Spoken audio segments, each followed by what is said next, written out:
And we're live. We're back on Saturday. Oh, I wonder if I can update the title to this.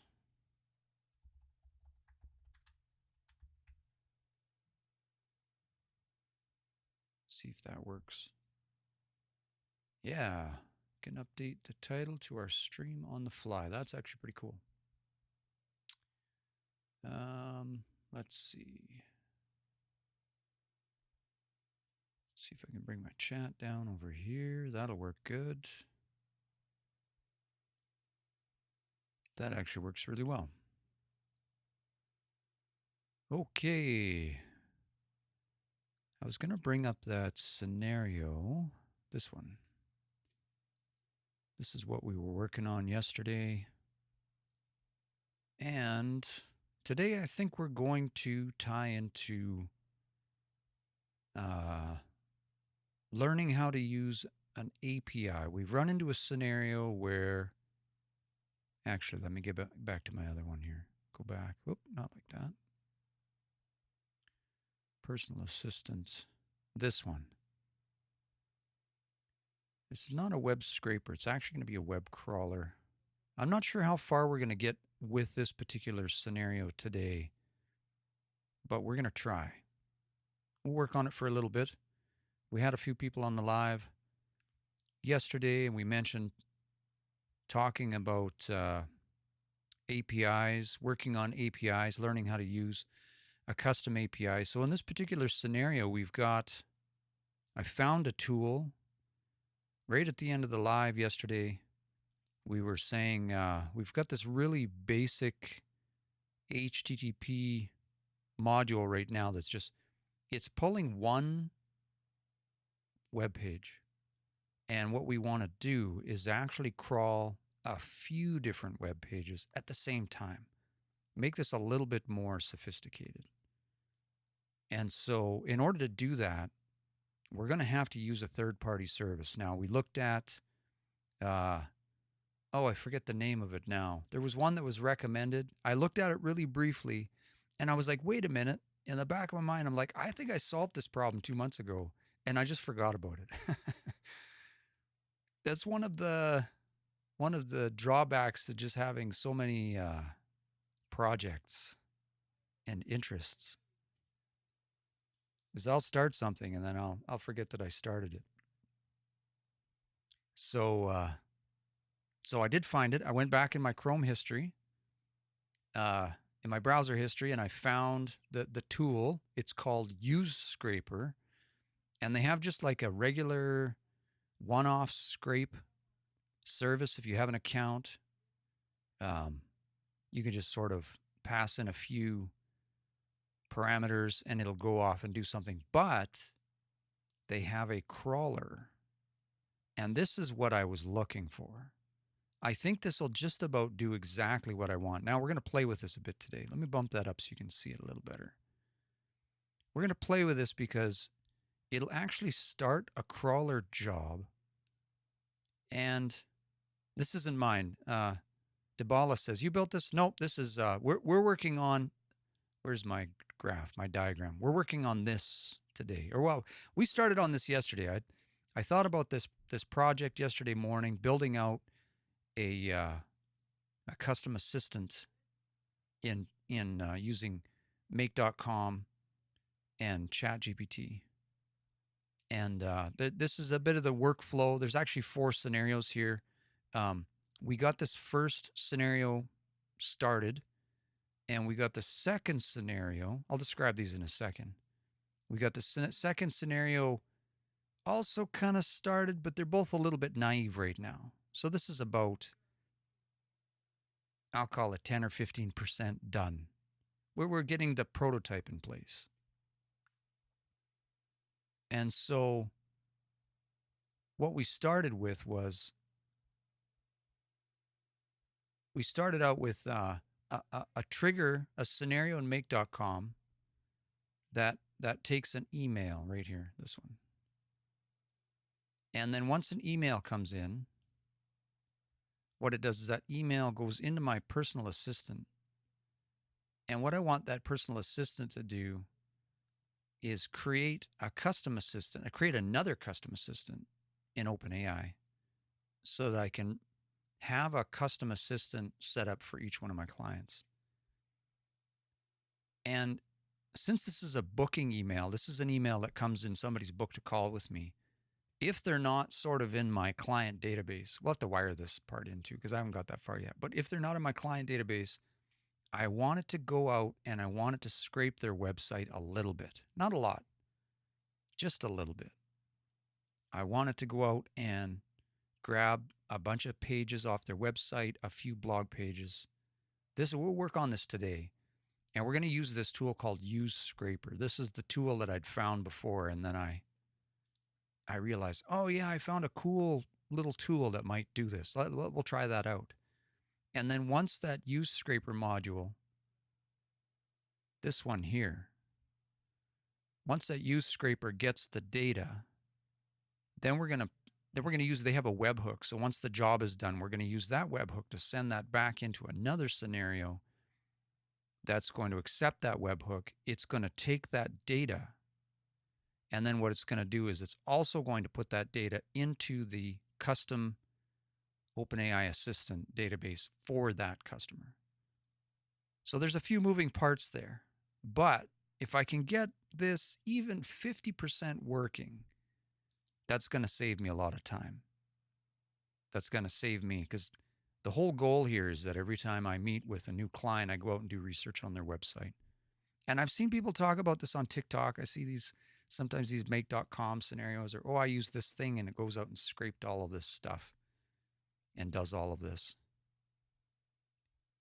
And I want to see, I want it to set this up for me. And then I also want it to notify me. And so the main way I'm going to be interacting with this custom assistant right now is through email, because I don't want to go in and trigger the workflow. I don't want to go into the ChatGPT website. I want to do this through my email. If an email comes in, I want to forward it, or I want to have it automatically forwarded. So that's what we're working towards. So we got this started yesterday. We've got two scenarios. Let me get the second one open here. We've got the first two scenarios kind of sort of prototyped. We've got the one that is like the bare bones of my personal assistant. It doesn't do much yet. It doesn't do a whole lot, but what it does is it knows it's been configured already so that it can kick off this web scraping job, or partly. But today, what I want to do, when we built this out yesterday, this is the scenario here that does I use the word scraping lightly. Right now, it only grabs one single web page. It just grabs the URL that we get, that we send in. So if I send in, I don't know, Amazon.com or something, it just pulls that one page. But what I want this to do is I want it to do some crawling. So the difference between scraping and crawling, scraping is sort of, they're very similar, they're related. Scraping is going to be, we're just grabbing the data from a specific set of URLs. And crawling is a little bit more sophisticated than that, in the sense that a crawler will get the data from a specific set of URLs, but it's also going to look for more URLs. If it comes across a new link, it's going to crawl all of those URLs. So we're going to try this tool that I found called Use Scraper, because they do scraping and crawling, which I think is kind of cool. They have the ability to go out and scrape, but they also have this crawler, and you can start a job. And in that, and we have to use an API. So that's what we're looking at today. We're going to walk through this together. We're going to look at a little bit about how APIs work, maybe simplify or demystify, whatever you want to call that. We're going to unlock APIs, because what we have here is a scenario where this HTTP module is not going to do what I want, because I'm just reaching out to one web page with this module. So what I need to do actually with this module is I'm going to use this exact module to trigger a job in this crawler. And then the crawler, the cool part about the crawler, if we go all the way down here in the documentation, we'll figure out how to configure all this in a minute. We'll work through that today. If we go all the way down, the thing that I like about this crawler that's really cool is they have a webhook. And I haven't tested this yet, so we're going to test this out together today. But what that means is there's a really good chance that when this crawling job is finished,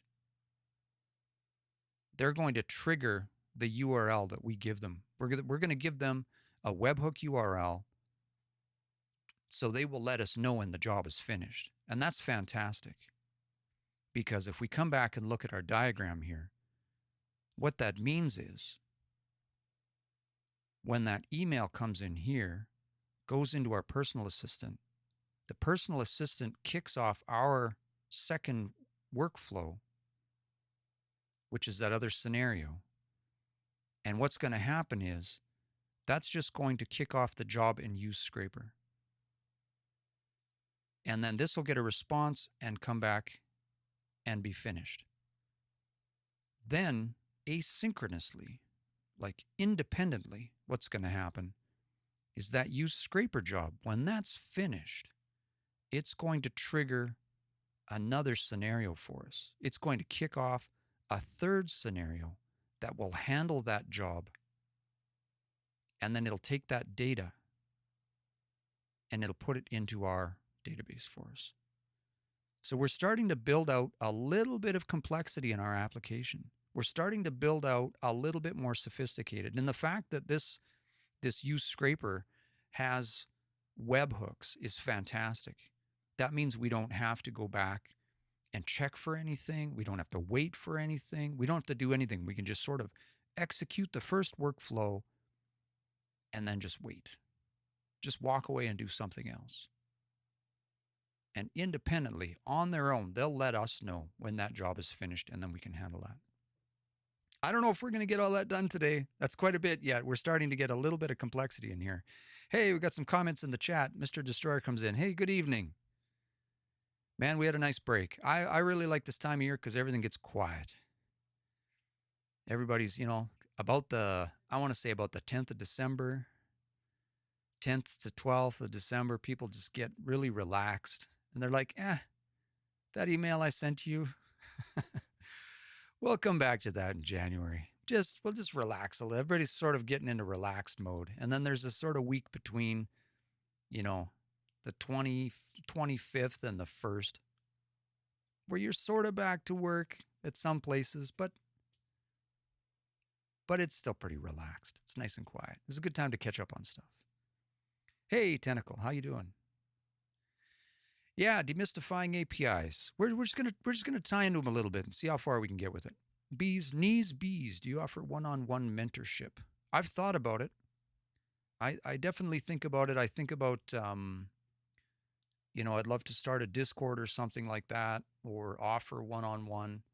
I really like teaching. I really like the idea of building a community. I want to make sure that if I start something like that, that I have the ability to dedicate the time to it. Because I've joined a lot of communities that just sort of die off, and I don't want to create that. I don't want to create something that's just going to go away.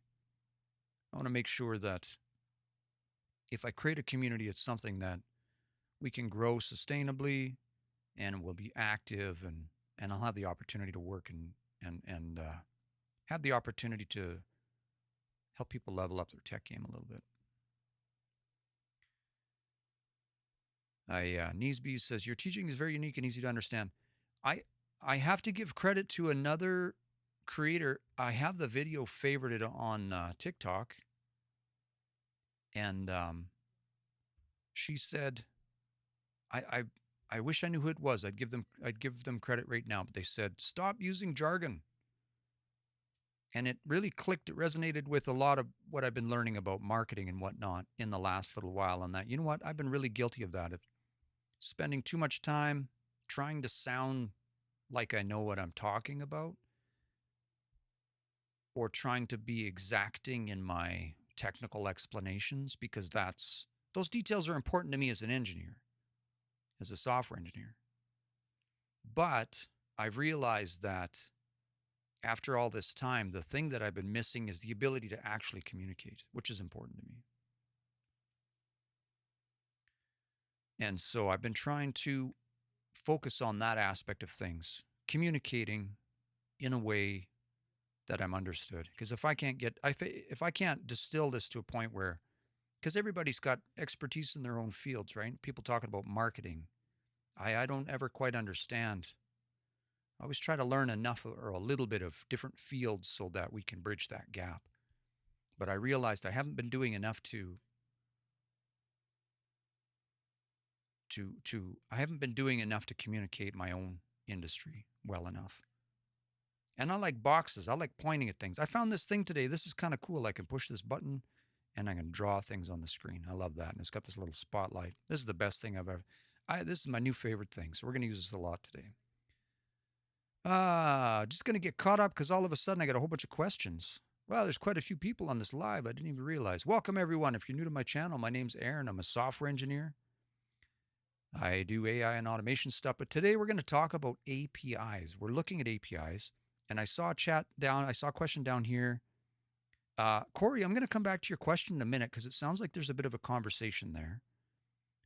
I want to, Carla asked, what is the use case for what I'm building?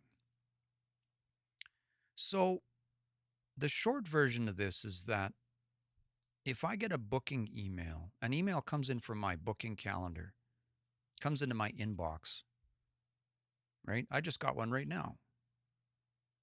I just had one come into my inbox right now. So what I want this to do is to kick off a scenario where it goes into my personal assistant. My personal assistant is going to be a custom assistant in ChatGPT and in OpenAI. And if the trigger is this booking email, when this comes in, what it's going to do is going to say, is this a business email? What's the domain? Let's pretend that, just for fun, it's Jeff Bezos at Amazon.com. Won't happen. It'd be kind of fun. But what I want to do is I want that personal assistant to be able to start gathering information about that customer for me. So it has the ability. I've built in a function into that assistant so that it can go out and trigger another workflow. It can summarize the website information. So it's going to trigger the second workflow from that custom assistant. And then it's going to go out and get some website data. Now, we built some of this out yesterday. So we have two scenarios that we already built out. And each of these red boxes, if you see here, there's one. Whoop, that gets bigger and smaller. That's not what I was trying to do.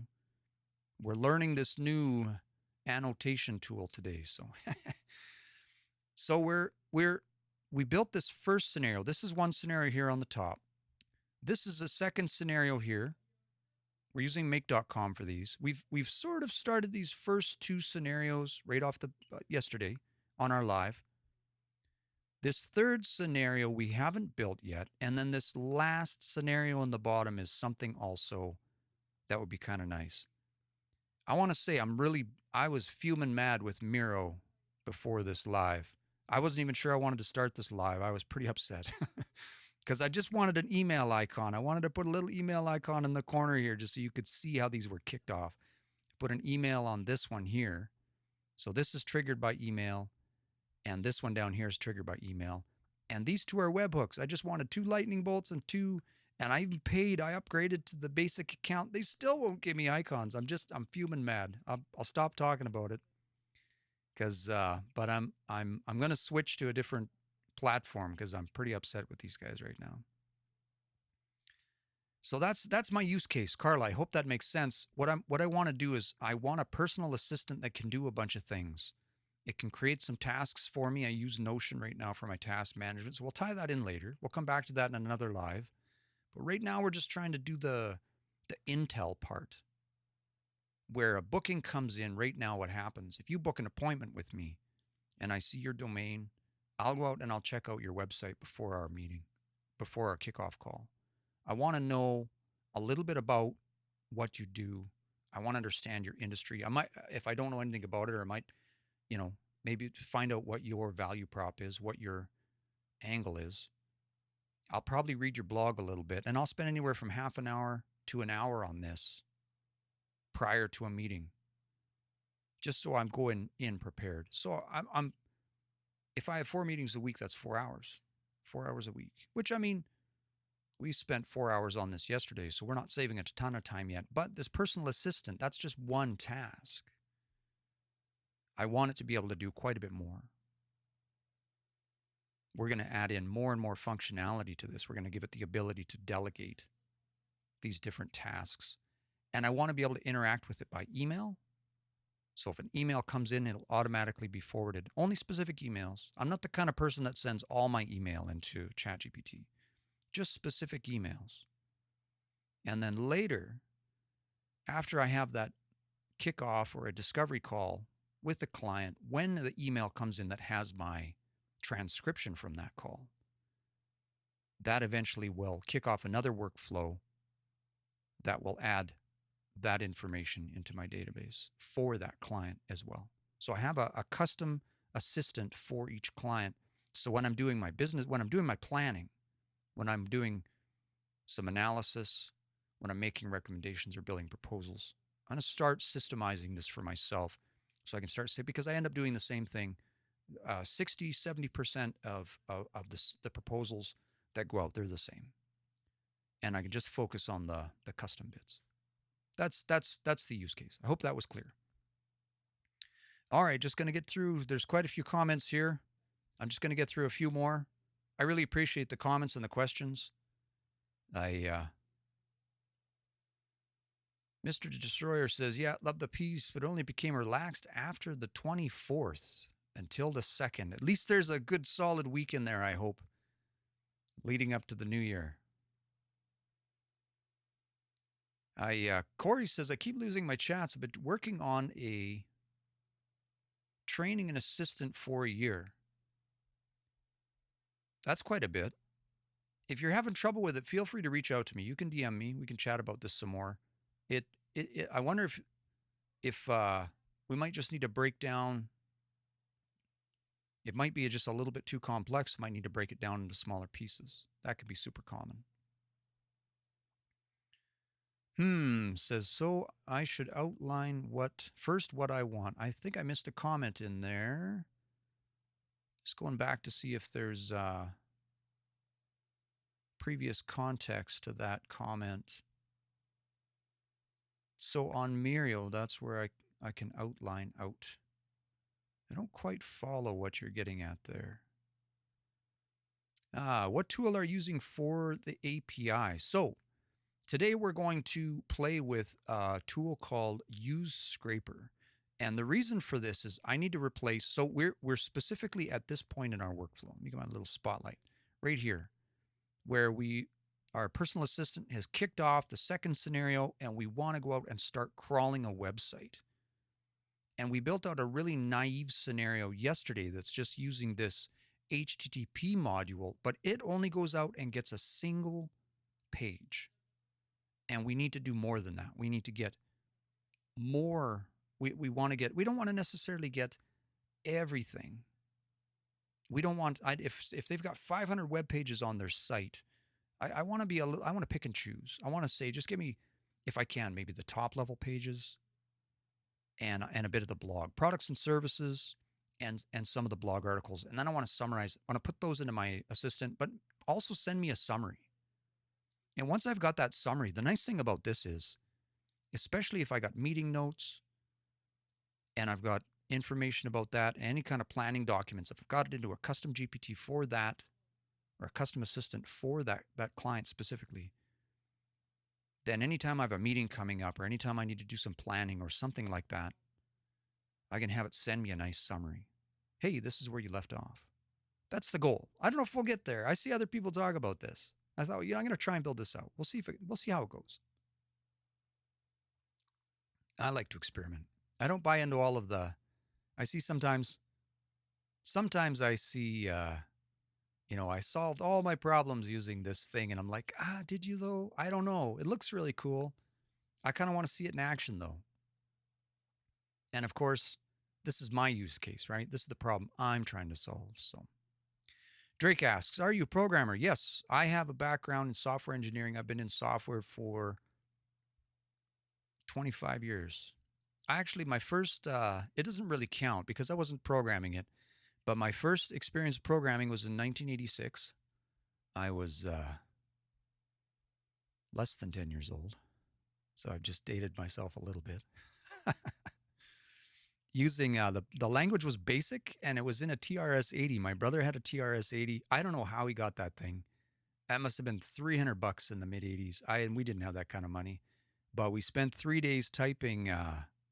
We spent 3 days typing the game Pong out of a book into the TRS-80, and then I'm pretty sure we spent another 3 days finding all the typos. And it was like one file. We couldn't shut it off because we didn't have the tape drive, and so we had to leave it on. We had to leave it on for like a week straight while we figured this out. And honest truth, as soon as we got it running, I think we played it for 3 minutes and then we just shut it off. But so yeah, I've been fixing printers for over 30 years, and I program a bit too. Corey says, and then teaching the rest of my firm, you are very helpful and both knowledgeable presentation. I'm glad to hear that. I appreciate that feedback. Oh, I see. I've been tasked with figuring out how ChatGPT can be used at our engineering firm. Corey, would you reach out to me? I'd love to have this. We could just set up a call, have a conversation. Love to hear about your use case. I hope you're subscribed to some of my videos. I have a background in engineering, so I bring an engineer's my engineering background to this whole AI automation side of things. And I'm skeptical. I'm a cynical optimist, I call myself, but I'm usually skeptical. I'm sort of weed through all of the hype and the marketing stuff and look for practical applications, but keeping in mind things like not just practicality, scalability, maintainability, security are some of the things that get left to the wayside, that fall to the wayside if we get caught up in the hype. Excuse me. So yeah, Corey, I hope you'll reach out and we'll pick up that conversation. Drake says, yeah, these flow tools are counterintuitive. Do you mean make.com specifically, or is it Miro? Is it just because I was ranting at Miro? I'm still upset with these guys. I don't want to get back on the Miro. I tried Tentacle. I'm not even kidding. Man, we're back in there. I upgraded. Actually, I downgraded, and then I requested a refund. So I'm so frustrated. But they have a little icon here. They'll even show you all the shapes. You can search, and then you can go down here and you can go browse and upload. But actually, if you search and you browse and upload, it'll let you upload a file, and it'll even show it to you. But when you try to use it, even if you paid for their basic account, when you try to use it, it'll say, oh, upgrade. And you need to be on their Business Pro plan to use an icon that you uploaded. I'm actually really mad about it. I want to stop talking about it. So I'm gonna go to Draw.io or something like that. But I built this already, so we're gonna look at it for today. Just pretend it doesn't say Miro in the top corner. I think what I can do even is I can. Whoops, that's not what I wanted. If I go there, pretend it doesn't say Miro. IE says, I just joined. What are you working on? So we're trying to enhance my custom assistant that we started on yesterday. But I wanted to talk about APIs because we have a scenario where, I got to shut that off again. I have a scenario where we've got this one module that only goes out and gets a single web page. So the whole workflow is this. I get a booking email, it hits my personal assistant. My personal assistant tries to go out and do a little bit of scraping on the website or crawl the website to get some intel about that, and then put it into a custom assistant database for me. But the problem is that my naive scenario will only get one web page right now. So I want to integrate with this service called Use Scraper. But if we go in here and we just let me just unlink these for a minute. Unlink that. Set that one aside. if we look at this and we search for use scraper, there's no module in make.com for this because they're a fairly small service. They might be fairly new. So we're going to have to use the HTTP module to talk to their API. And so that's what I wanted to talk about today was APIs a little bit. I wanted to demystify APIs a little bit. I wanted to explain the different parts because it might seem scary. It might seem overwhelming. There's so much to know. And the thing about it is, you sort of understand APIs a tiny bit already if you use the internet. So what we'll do is we'll take 5 minutes right now, maybe 7. And what we'll do is we'll talk about how requests work. We'll just spend a few minutes on it. I don't want to get really, really deep into the technical details. I just want to sort of demystify it a little bit. And then talk about, and then we'll get into the API parts. We'll break it down. What are the pieces that we need? Yeah, Corey, I hope you will. Reach out, please do. Japor says, I work with, Japor, I hope I'm saying that right. I work with engineering firms. They ask how we can meet CMMI security requirements while using GPT. I do have thoughts on that. So what I would do is the short version of this is I would focus on redundancy. I would probably, I think of a story where my brother was getting out of university and one of his young friends was in engineering. And he went to work for the Ontario Power Grid System, I guess I'll say. The Ontario Power. I don't know what it's called. Ontario Hydro, something like that. And he went onto a team where when they needed to make a change to something, there were, I think he said 21. He went on this team where there were 21 junior engineers that all reviewed the change to look for a mistake. It went through 21 juniors before, and if a change got through all of them, and then it would get to a senior team and would be reviewed again. And so when I think about security stuff, I think about the same thing. I wouldn't necessarily build out 21 GPTs. I'd build out a few. I'd train them on the security requirements. And then I would make sure that, and again, this is theoretical. I haven't tested this, but this is the way I would approach this. I would run that same, if it was a document, if it was something that needed to match a specific policy or requirement, I would run it through probably 3 systems that were trained similarly, maybe 3 different models or something like that. And I would have them agree or look for discrepancies. The thing about that, though, if you check in my profile, I just recently did a video on what I call a risk complexity framework. And if you're working with something that is high risk, so legal requirements, security requirements, financial documents, anything that's high risk, in my opinion, you 100% of the time need to have a human in the loop. So instead of being like a data entry task, it now becomes a data verification task. It's just saving time. It's not replacing anybody. And honestly, AI shouldn't replace people. It should just augment, it should supplement your teams, right? So that's the way I would approach it. Build an agentic system. Doesn't have to be complicated. And see how much those 2 or 3 different models agree on the question, agree on the output. If they all agree 100%, you're probably in a good spot, and then I would still review it. Or I would ask those systems, find discrepancies, find the parts where this doesn't 100% 100% comply, and see where that overlap was. Tentacle says, just copy an external emoji. Oh, I'm going to have to try that. Is there such thing as an email emoji? I guess an emoji is not an icon specifically. So if I just copy that and go in here, can I just arbitrarily paste that in? It's tiny, but that's okay. This works for me. So I put this one here. That's an email. It's not exactly what I wanted, but close enough. These are both triggered by emails. Thanks for the tip. That's a good idea. I wonder if I can get a lightning. I think it's called zap emoji, right? Emoji. Go. That's the one.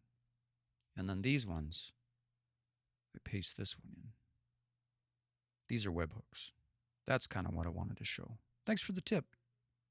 Good idea. Let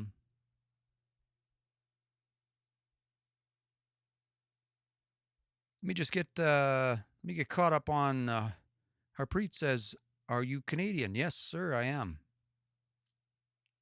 I am Canadian. I'm in southern BC right now.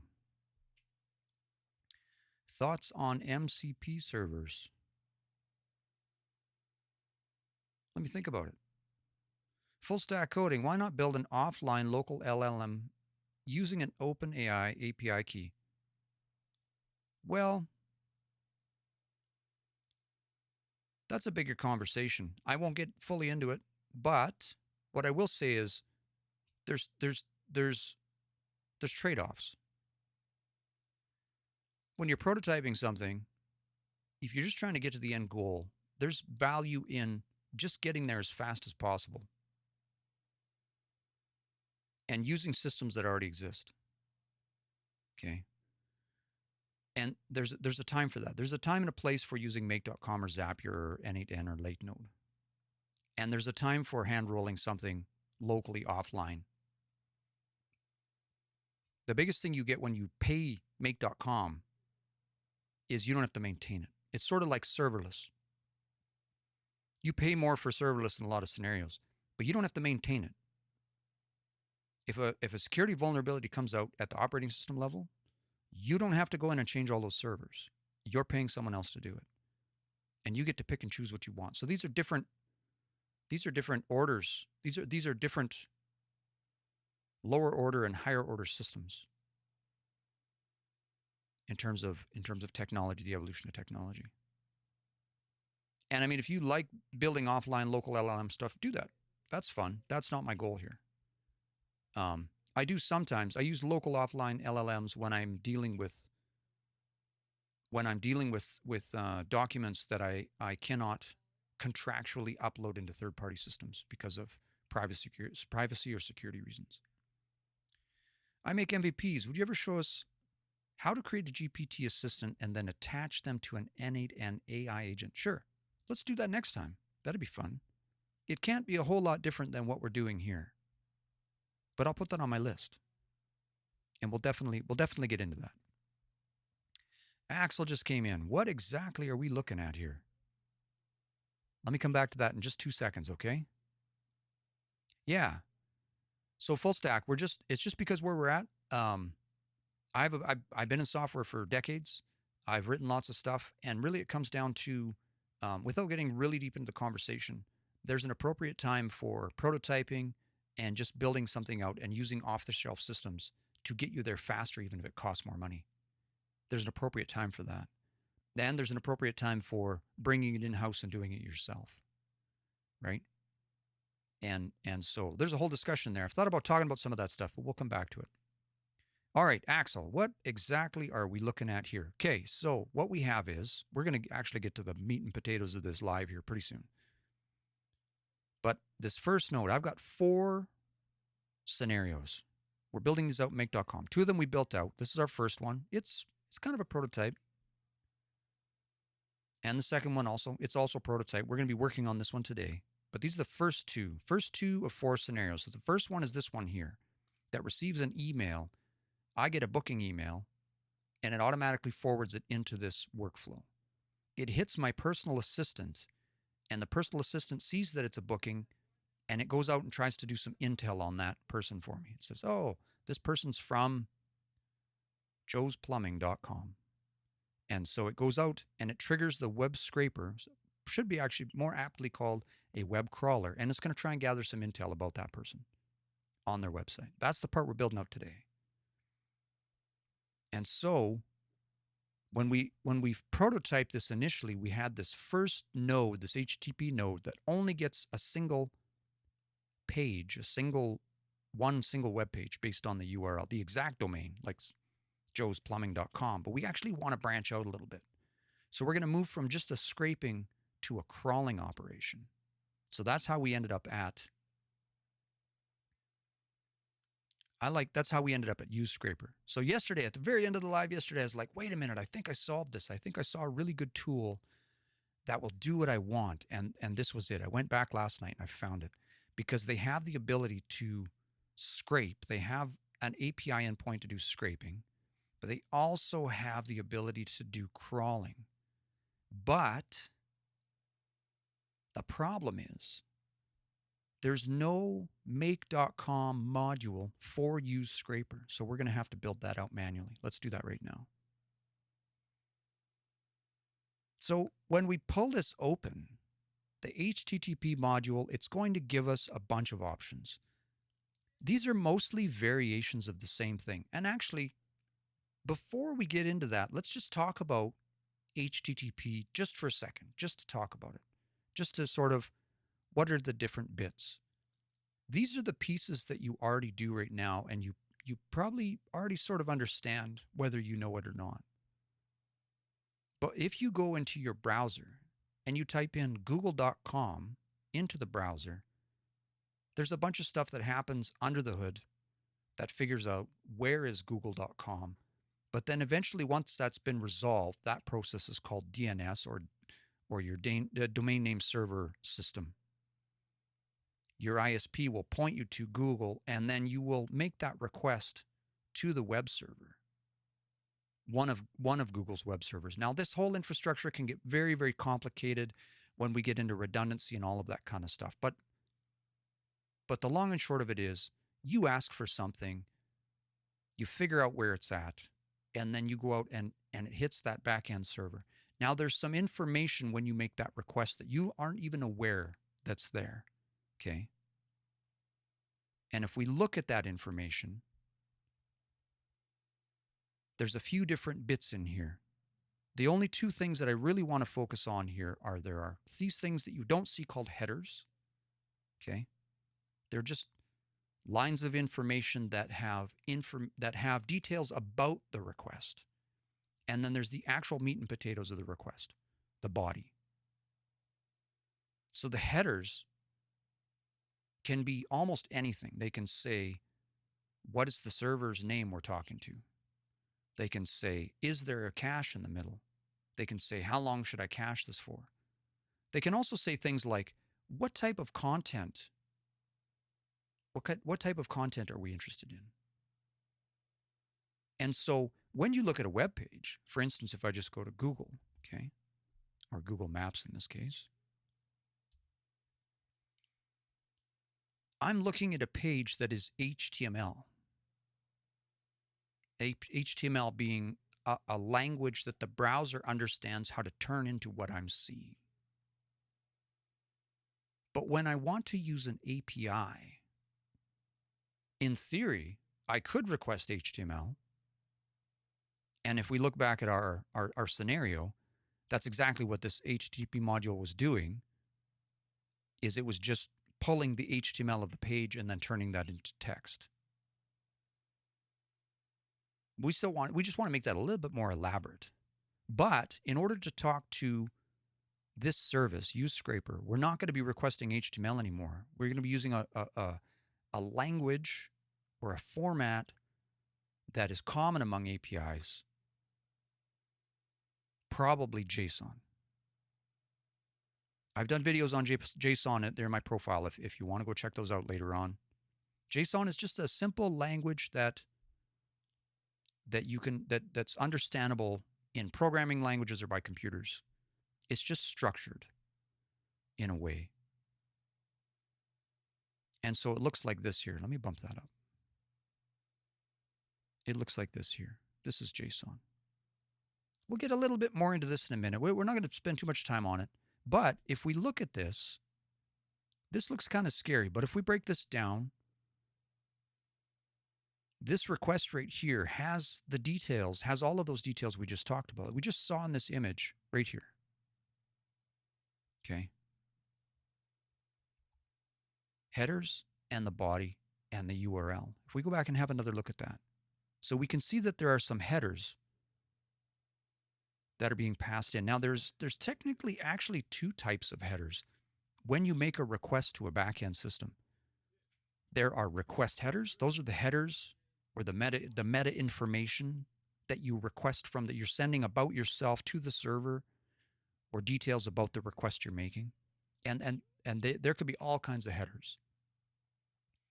And then there are response headers, headers that get sent back. And the same goes with the body. When you send a body of information, you can send a body in the request and you can get a body back. Now, in the case of a web page, if I just go to, again, Amazon.com, I can go and look at the body of this request. If I view the page, if I go, can I just view the page? Here we are. View page source. This is the body of that request that came back. And if I want to, I can also go in and I can look at the headers. I don't want to get too far into this, but if it's of interest to you, I'll spend 30 seconds on it just so you know it's there, just to reinforce what we're working on today. The whole internet works like this: request, response. Send a request for information to the server, get a response back. The whole internet works this way. And then under the hood, there are some details about that request and that response that you don't see, but they're there. And you can just go check this out. If you click on any page, we're just on Amazon.ca in my browser. I'm going to right click on there. I'm just going to hit inspect. It's going to pop open some developer tools. Just, there's a lot going on in here. You can just kind of ignore it. I'm going to click on network. And in the network panel, let me just refresh that page. When I refresh the page, you can see there are all kinds of requests going on under the hood. There's a request for every single picture that gets loaded. There's a request for different JavaScripts and styling information. Sometimes there's requests for real-time information if there's chats or streaming going on. So I can start to see, I can start to look at these different requests.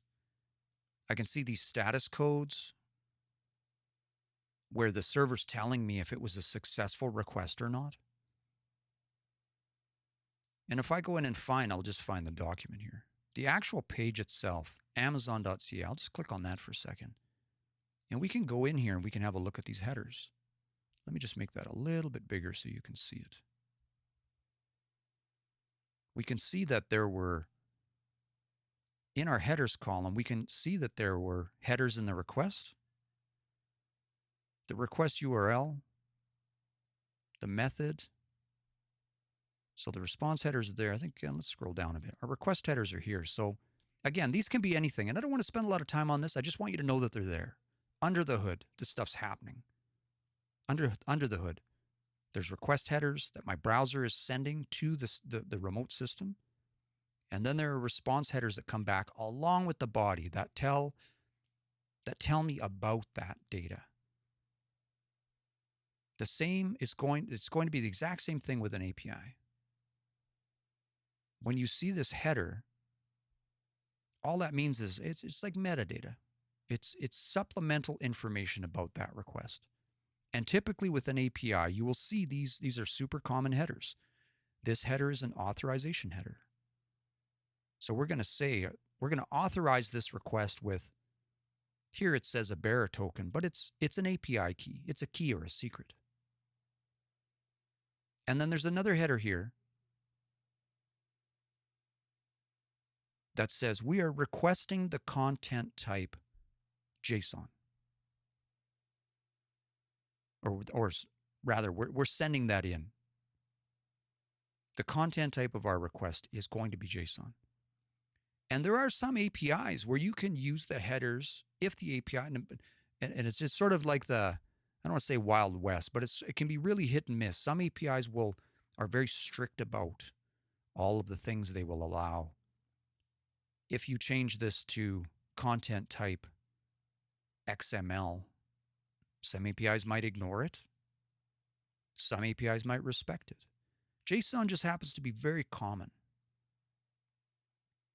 And so that's what we'll be using today. So here's our URL. We happen to be using a post request. Now, there are different types of requests. I'll just spend 2 seconds on that. A GET request doesn't have a body. That's really the main difference. There's GET, there's POST. There's even some different ones like delete and options. We're not going to talk about those today. Patch and put. We won't worry about those. Today, all we really care about is POST. POST means I'm making a request to the back end, but my request has a body of data to go with it. The request I'm making has information I'm sending.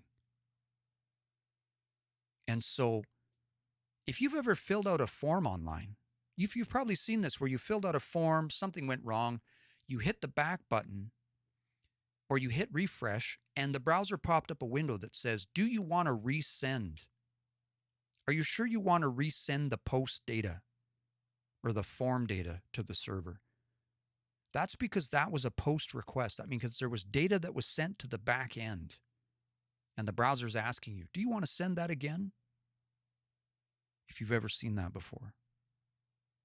So that's what we have here. We have a post request. So now they're giving us an example. You'll see this lots of times in this API documentation. And if you work with APIs, you end up in the documentation. We can see the URL is going to be crawler/jobs. We can see that reflected directly in the example here. And then we can see this in other languages too, if you're already using some other language. We'll just stick with curl for now. We're not going to use curl, but this is plain enough. This is plain enough for us to see what it is that we need to do. And if we scroll down in the data, we can see that there's a lot of different things that we can pass into this. Let me bump that up a little bit more. So when we make a request, we're going to be able to give it a list of URLs. We're going to be able to say, we want the output format. In this case, we can say, text. The webhook URL. Crawling mode. If we scroll down a little bit, we can see it's going to give us an example of what the response looks like coming back. This is great because all of these attributes will be available to us in our make.com scenario when we get there. And if we go a little further, we can start to read about each of the different options. So the authorization header is required. It needs to be in a specific format. Okay. We'll worry about that in a moment. Exclude globs. It says, use the pattern described at this URL to exclude page URLs from being crawled. I think we're going to use that because that's one of our requirements.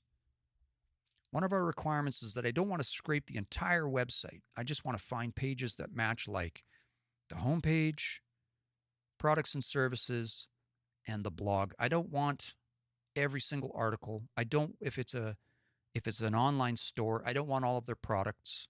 I want to be able to exclude a bunch of stuff. So we'll probably have to refine that a bit. We'll try this, and then we'll try and refine it a little bit. I'll just take a second and catch up with the comments, and then we're actually going to tie into, we'll scan a few more of these parameters, and then we'll take this URL and we'll start building this URL out in our make.com scenario. So we'll come back to this, and let me just get caught up with my comments here. All right. Have you tried using vector shift? Never heard of it. Let's look it up. What does it do? Does it do exactly what I want? End-to-end AI automations platform. These are going to keep popping up everywhere, which is good. That's cool. Each of them will have their own little value proposition. They'll solve their own little problems. I haven't used this one, but I like trying out different systems. Looks like they have vector DB integration. Thanks for the tip. I'll look into this more. It looks fun. Okay. Oh, I must have missed a comment there. Harpreet says, how does someone who's very new to AI use it for some business cases? I would recommend, Harpreet, if you're still on the call, if you're still on the live, decide on the problem that you wanting to solve. Um, Feel free to reach out to me because depending on your business, whatever industry you're in, there's lots of different use cases. About 50 to 60% of the implementations I do for businesses, they're basically the same. And then about 40 to 50% are custom based on what are you wasting a lot of what I would consider wasting a lot of time. I'll just spend 30 seconds on this if that's okay, because I work with a lot of businesses where they're not really sure how automation or AI can help them out their business, and they're laser focused on things like saving costs on some of the software. And so we'll say, okay, well, we just saved $200 a month on this email subscription platform because we moved from this platform to this platform, but those are costs that we feel like we have control over. But we might have 10 or 20 staff who are spending 2 to 3 hours a day on some manual process. And we just assume that those hours are fixed costs. They're just baked in. And when I come to a business, that's the first thing I look at. I'm like, okay, walk me through your processes, walk me through your business as if I'm a client, a customer, so I can understand exactly where we can apply automation and maybe some AI to optimize your system. Because I'm not interested in the $200 a month you can save on something. I'm interested in can we give your staff back 100 hours a week, 200 hours a week? That drives real change and real value back into a business. Let's see. Okay, we just saw the vector shift one. On the topic of security, how do local LLM API calls get monitored? If you, sorry, I don't know if Axel's still here. I'll answer that question anyway. If your LLM is running locally, then no. But if you're using an API call to OpenAI, then possibly. If you, I'm not sure how that setting works in the back end. If you're in ChatGPT, this is worth actually talking about. But if you're using ChatGPT and you go into, boy, am I not signed in? What's going on here? There we go. If you're in ChatGPT, there's a setting in here. If you go into, what is it, data controls, settings, data controls, improve the model for everyone. If this is turned on, then they will. It says, allow your content to be used to train our models, which makes ChatGPT better for you and everyone. And then, we take steps to protect your privacy. But that means they keep your data. If this is on, which it is by default, as far as I know, that means they will use your data. All your voice data, everything you push into ChatGPT, they will use. So if you have something that is sensitive or private, then you should be using local LLMs. You should be downloading something and running that locally. You can just get go pick up a used GPU, an NVIDIA, whatever, 3700, 3900 or whatever, and that'll be more than enough for what you need. Nathan says, bro, I hate hearing the word workflow. It's like one of those corporate buzzwords. That's a tough one. Workflow, I feel like that word's never going to go away because the word workflow is as old as business. Yeah, and scenario. So RTE says it's actually just a word meaning same as scenario. Process, workflow, scenario, same thing. Yeah. Andre said, isn't that file server not just a server? I might have missed the context. I'm sorry I didn't get to that comment soon enough. I'm not quite sure what we were talking about then. User017 says, can you one day show us or tell us how to build an API? We could do that one day. You could do that with, you could build out an API with Cursor. I would use serverless. That'd be a fun project one day. Maybe Google Cloud or serverless framework, and just build out a simple API. I do that pretty regularly, actually, for my own purposes. I'm personally in the AWS ecosystem pretty heavily, and so I'll use the serverless framework and AWS Lambda to build out a backend for you. You can actually call Lambdas directly, and probably you can do Google Cloud too. I haven't really looked into that, but Lambdas for sure you can, which is kind of nice. So you can just push some code into a Lambda. You can write the code with AI, push it into a Lambda, and then just have custom functionality. And we'll do that. We'll do that together on a different live. I make MVPs. This is so much great information. I'm glad you're finding it useful. World Wonder, are you selling this? Nope. Nope, we're just building this together. We're talking about APIs today. Tortured software. Quick recap of what we're working on. Yeah, not a problem. I'll come back to a few more of these comments in just a second. Quick recap if you just jumped on the live here. So we've got 4 scenarios. We're working with make.com. Yesterday on the live in the afternoon, we prototyped 2 of these scenarios together. They're linked together, and so this is the first one and this is the second one. They're prototypes. And we've got 4 scenarios all together that will make up our system. Our first scenario, an email. If I get a booking confirmation come into my inbox, my personal inbox, it will get automatically forwarded to this first scenario, which is my personal GPT assistant. And that assistant will send the domain of the client email off to the second scenario to do some web crawling. It'll go in and it'll start this crawling process. That's where we left off yesterday. And the idea is that that data is going to go into a database, a custom OpenAI assistant database. So I have a custom AI assistant for each client. So when I'm doing proposals, or I haven't worked with a client for a few months, I could just say, hey, what did we work on last? That's my goal. And so yesterday we left off with a really naive scenario that was just pulling the web page for the domain, but we want to build it out a little bit more today. We want to make it a little bit more sophisticated so that we can incorporate this service. It's called Use Scraper, that will do a little bit of a crawl for us. And if you're not familiar with the distinction, scraping is just like grabbing the data from a URL. Crawling is very similar, but what a crawler will do is if it encounters other links or URLs within the data that it's scraping, it will scrape those as well, recursively. And so what that'll let us do is that's going to let us get a little bit more information. But we want to be able to fine-tune that a bit. So there's some features in here. For instance, this exclude globs. Sounds complicated, but all it means is, where's that URL? Exclude globs, what that does is that lets us specify some patterns. The documentation looks really complicated. We'll come back to that. With exclude globs, we can specify some patterns of URLs that we don't want to crawl. So an example of that might be store. I don't want products. So we might, in our globs, we might put product, store, we might put article. I don't know if I want articles or not. I do want some blog posts.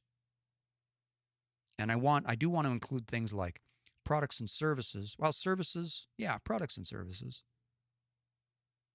But if they have 500 articles on their site, I don't want them. I just want the Coles notes. I want to save myself some time, because when a client books an appointment with me, when a new booking comes in, I do this manually.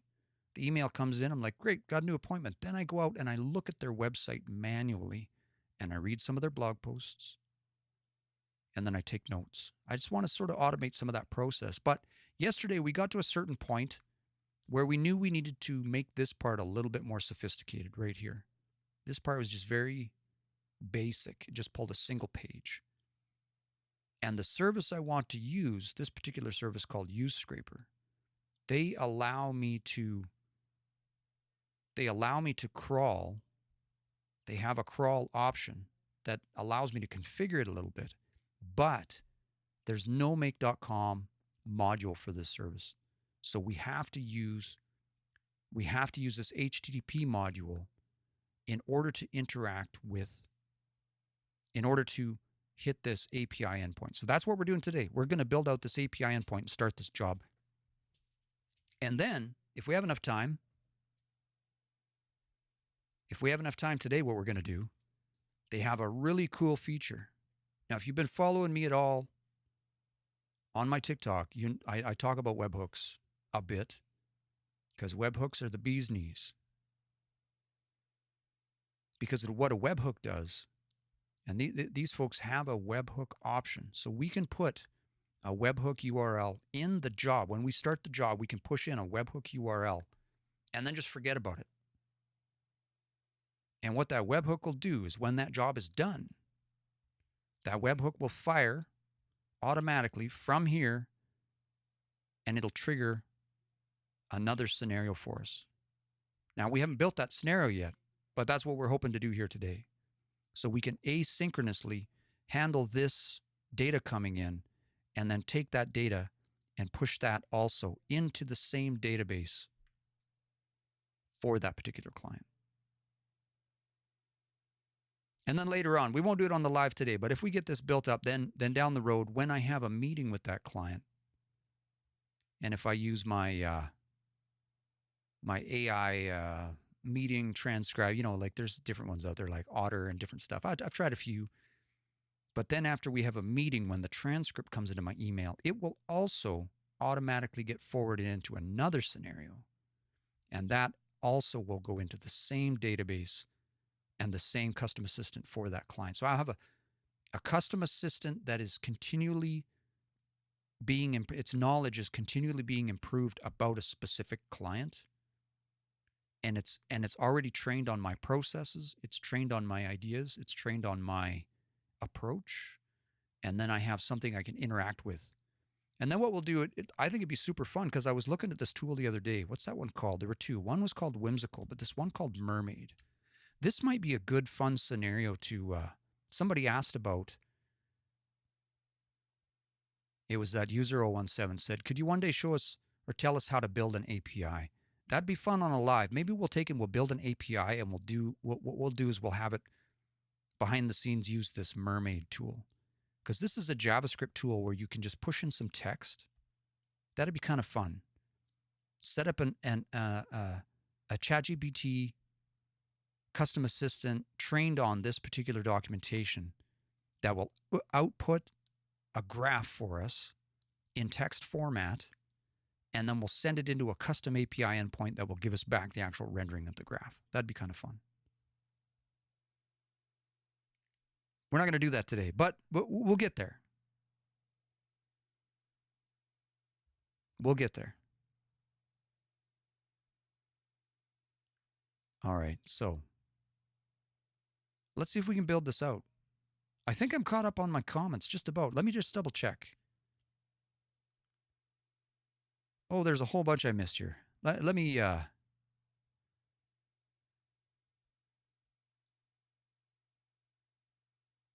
We answered that one. Oh, yeah. Okay. So Tortured Software, we just did a quick recap of the architecture. Neomel, is this a REST integration with ChatGPT with another system? Yes. Generally speaking, yes. We're using make.com to trigger custom functions within the assistant. We talked about that in my last live. Somebody else just asked, do you have a YouTube? Yes. If you go check out, click on the link in my, we're on TikTok. So click on the link in my bio. You can go to my YouTube channel there. I've already posted both of the live replays. There were a couple of 2-hour videos. You can go check that out yesterday where we built this. We built out these first two scenarios. This live will also be posted as I do lives. They will go on my YouTube. So go ahead and follow me over there.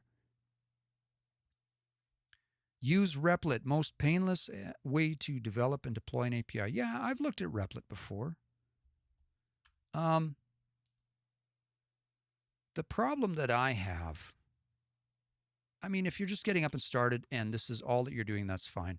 I'm paying for so many different pieces of software. And because I'm so dug into the AWS ecosystem, I can, they have these monthly usage credits. I'm sure if I look into these usage credits, they will not give me enough functionality. They will not give me enough of what I want. And so because I have the background, I can replace this plan, what they're charging me for $15 a month for probably 5 cents a month. That's just because I can do it very quickly because I understand how to do it. If you're just getting started, definitely go look into it. Try out the free tier. Anything that's built and out there that'll help you get something done faster, absolutely go check it out. And maybe on another live, Horatio, we'll come back and we'll build something out on this together. That might be kind of fun. Whatever empowers you to move faster, that's called agile. Let me just try and get caught up on the rest of these comments. Thanks for sharing the live. I appreciate that. Thanks for all the follows. I'm glad that people find value in this content. My whole goal as an engineer, I've got about 25 years in software engineering, been in tech my whole life. I've been fixing printers forever. I don't fix printers anymore, except for my wife. But I try to.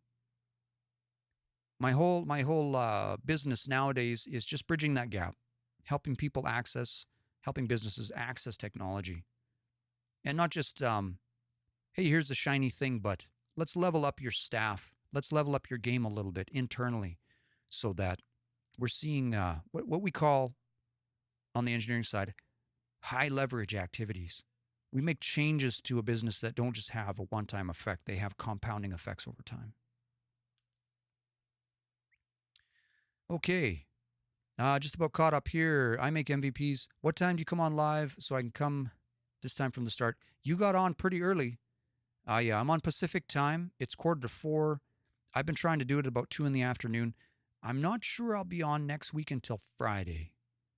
Friday, Saturday, I think that might work for me.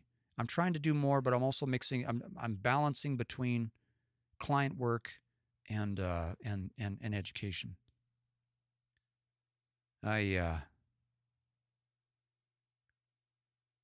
Anything LLM is free. Not sure about that. This doesn't look fragile at all. Go ahead and elaborate on that. What's the legality of scraping data off the internet? I think it depends how you use the data. I'm just pulling client information for my own purposes. So I think nowadays the only thing that matters is whether or not you get sued. So I'm sure different areas have different laws, different countries, perhaps. At the end of the day, there's a healthy portion of the internet that just makes their living off of scraping data and selling it. So the fact that those businesses are in business, and even ChatGPT, I know we talked about this yesterday, and I know that they probably won't admit to having scraped absolutely the entire internet, but I'm certain that they have. So I think 20 years ago, I was more worried about scraping data. I know there's some industries for sure. If you scrape realtor data, I know that the Realty Association in Canada anyway will absolutely sue your pants off just to make an example of you. That's their MO. They will do it. I'm sure there's probably other industries that'll do that. For your own purposes, are you using the data for something that's going to get you sued? I think that's the only thing you need to worry about. But you know what? I'm not legal counsel. Talk to your lawyer first before you make any of those decisions. Are you open to commission, like consulting work? Yes, I do. Feel free to reach out. There's a link in my bio. You can reach out to me through there, or just reach out through TikTok. Nope says, if it's easy to fix and quick to build, fragility can be okay. I don't think it's fragile. I think if that source of truth, if that's what you were insinuating, it doesn't. I would go back and look at my risk and complexity framework. So I tend to build things that are low risk, low complexity. And then if they break, I don't care. I'll just go fix it. If it's high risk, then I probably won't use AI. My background's in software engineering, and I spent the last decade mainly in testing. So I'm allergic to things that are overly complex or hard to test.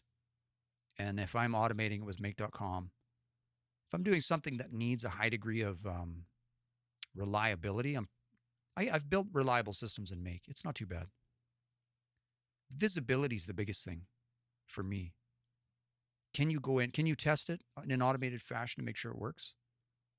And then if it does break, can you get in there and fix it quickly? If it's low risk and you can fix it quickly, then it doesn't matter if it breaks. If it takes you 5 minutes to fix it. If it's high risk and it takes you a week to fix it, then that's problematic, right? Then you should probably spend a lot of time on that, making sure it's reliable. Scrapers refer to robots.txt to view terms of the site. Yeah, Sean, that's a good point. Um, Legitimate ones will. There's lots of there, but that's an honor system, right? I've used lots of scrapers. You can go out and there's commercial ones out there. You can pay them $10 and they'll give you anything you want. I make MVPs. Have you tried granola? It's like Otter AI, but getting a lot of waves for usability. I'll put that on my list because I've been looking for something to. I tried Otter. I tried another one too. Uh, the biggest thing I don't like about the biggest thing I don't like about is you jump on the call and then there's this AI note taking thing on the call with you, and that can freak clients out sometimes. So I'm kind of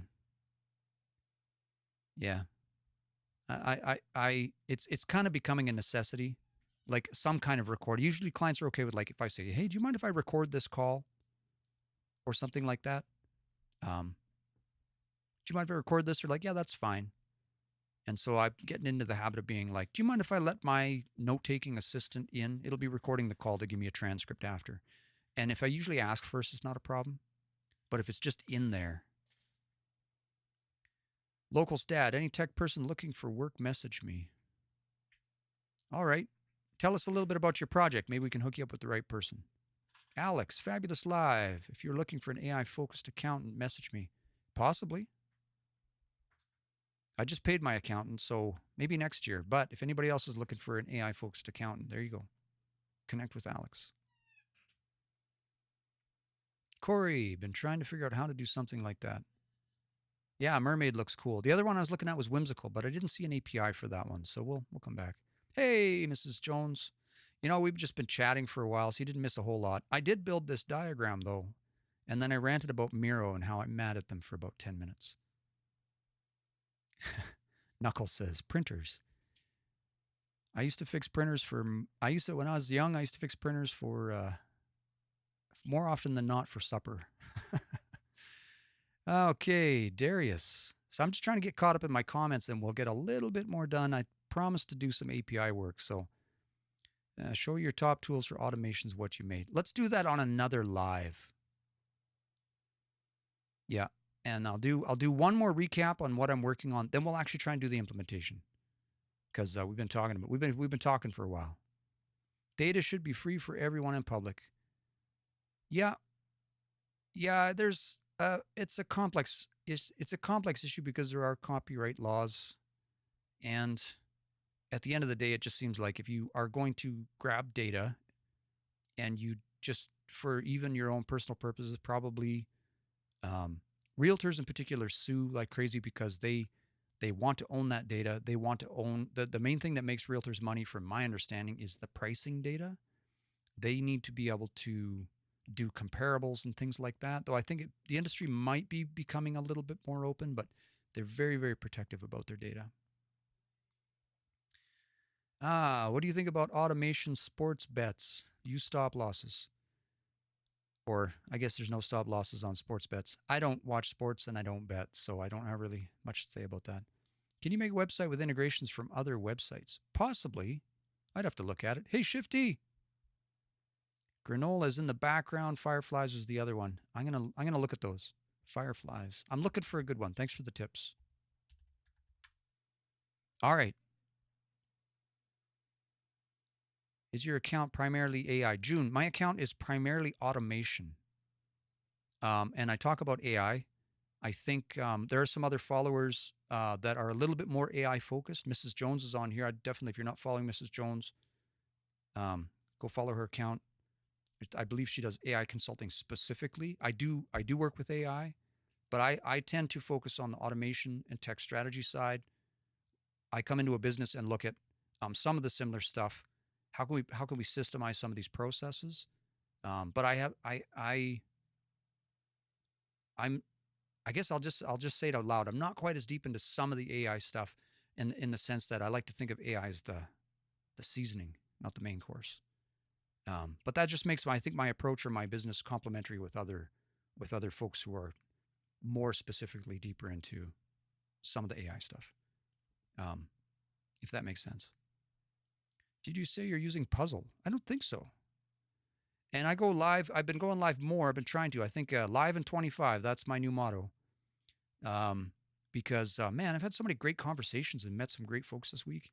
Just great stuff. So I'm trying to go live more. I think definitely Friday and Saturday afternoon is in my plan, just for a couple hours. I don't want to come up against my time limit today.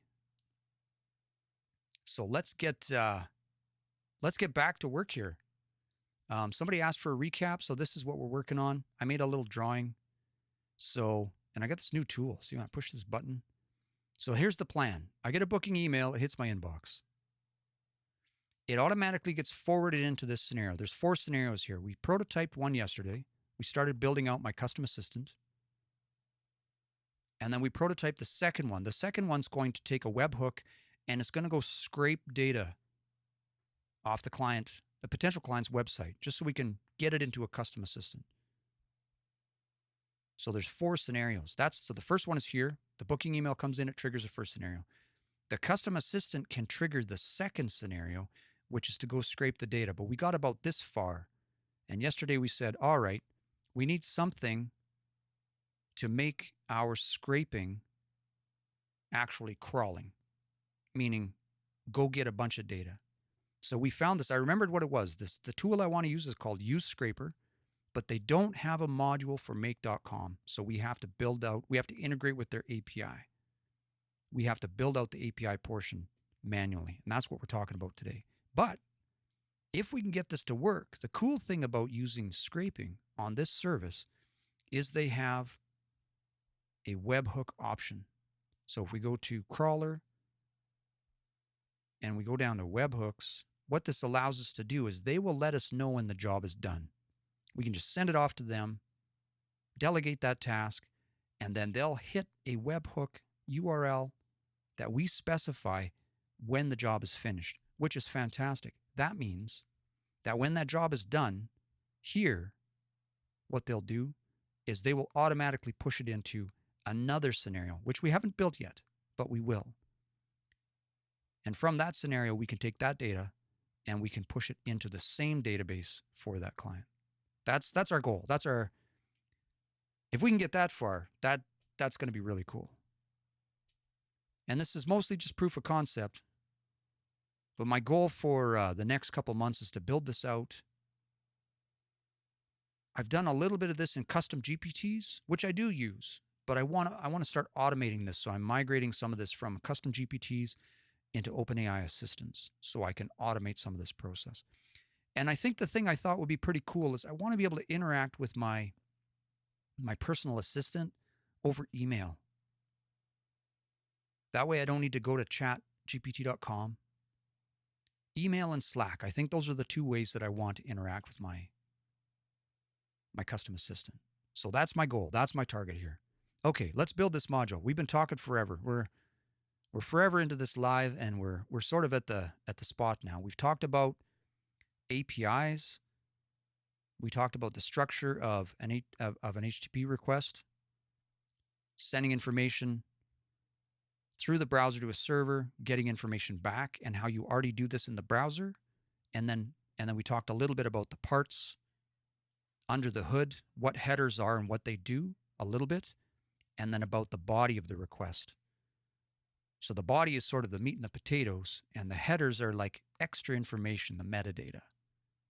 And in the case of this, we need to provide, when we're looking at this API integration, we see those details, we see the headers. We know there are a couple of headers that we have to specify. Authorization. Headers have 2 parts, a name and a value. Always separated by a colon. Name, value, separated by a colon. So we're going to have to specify authorization as a header. We'll do that in a second. We're going to have to specify content type as a header. We'll do that in a second. And then the body, in this case, they're calling it, this is the data, but this is the body right here. And it's JSON. Wouldn't you know it? Because most APIs use JSON these days. I do have a YouTube channel. If you click on, there's a link in my bio to my link tree, you can find my YouTube in there. And I will upload all my lives. Go to my YouTube. I uploaded yesterday's lives to my YouTube already. Let's start building this out. One of my grievances with make.com, I already have my API key. It's hiding in this little module as a variable right now called API key. I'm a little bit frustrated that make.com doesn't have a nice way to manage secrets, but we'll use it for now. It'll be fine. Let's build this out. So when I click on this HTTP module, we're going to be given a few options. Now, these are mostly all the same. They're just different variations of an HTTP request, because HTTP requests have a lot of different ways you can do things. But what we'll do is we'll just click on make a request. That's the one we'll start with. I'm going to bump that up a tiny little bit. Now, if we go back over to the documentation, we know that we need to make a post request. The difference between a GET request and a POST request is a GET request doesn't have a body. It's just the headers and the URL, and something comes back, a web page or something. In a POST request, you are signaling that you need to send data in. You have a body that you want to submit. So when we build this out, we'll start with our URL. We get it right here. I'm just going to grab that. We'll drop it in there.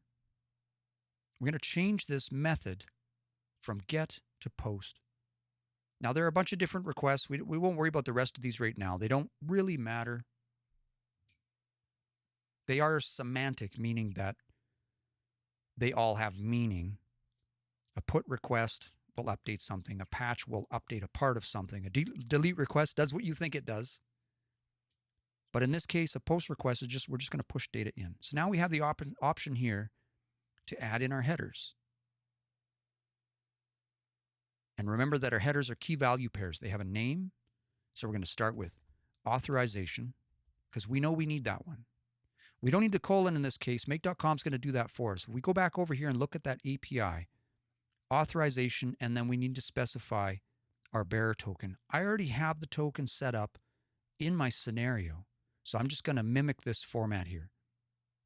Authorization, I'm going to say bearer, RER, space, and I'm going to use my API key right there. I have my API key set up in a variable right here, just so I don't have to show it off to everyone on the video. That would be not great. All of a sudden, somebody'd be using up all my credits. So now we need to add one more header. Remember, there's two headers to our request. We have the authorization header and then the content type. Now, they've explicitly listed content type, so that probably means if we exclude this, that the server will get mad, or it might even return a different, it just might not accept the data that we push into there if we don't specify that. So we'll just add that in because we can.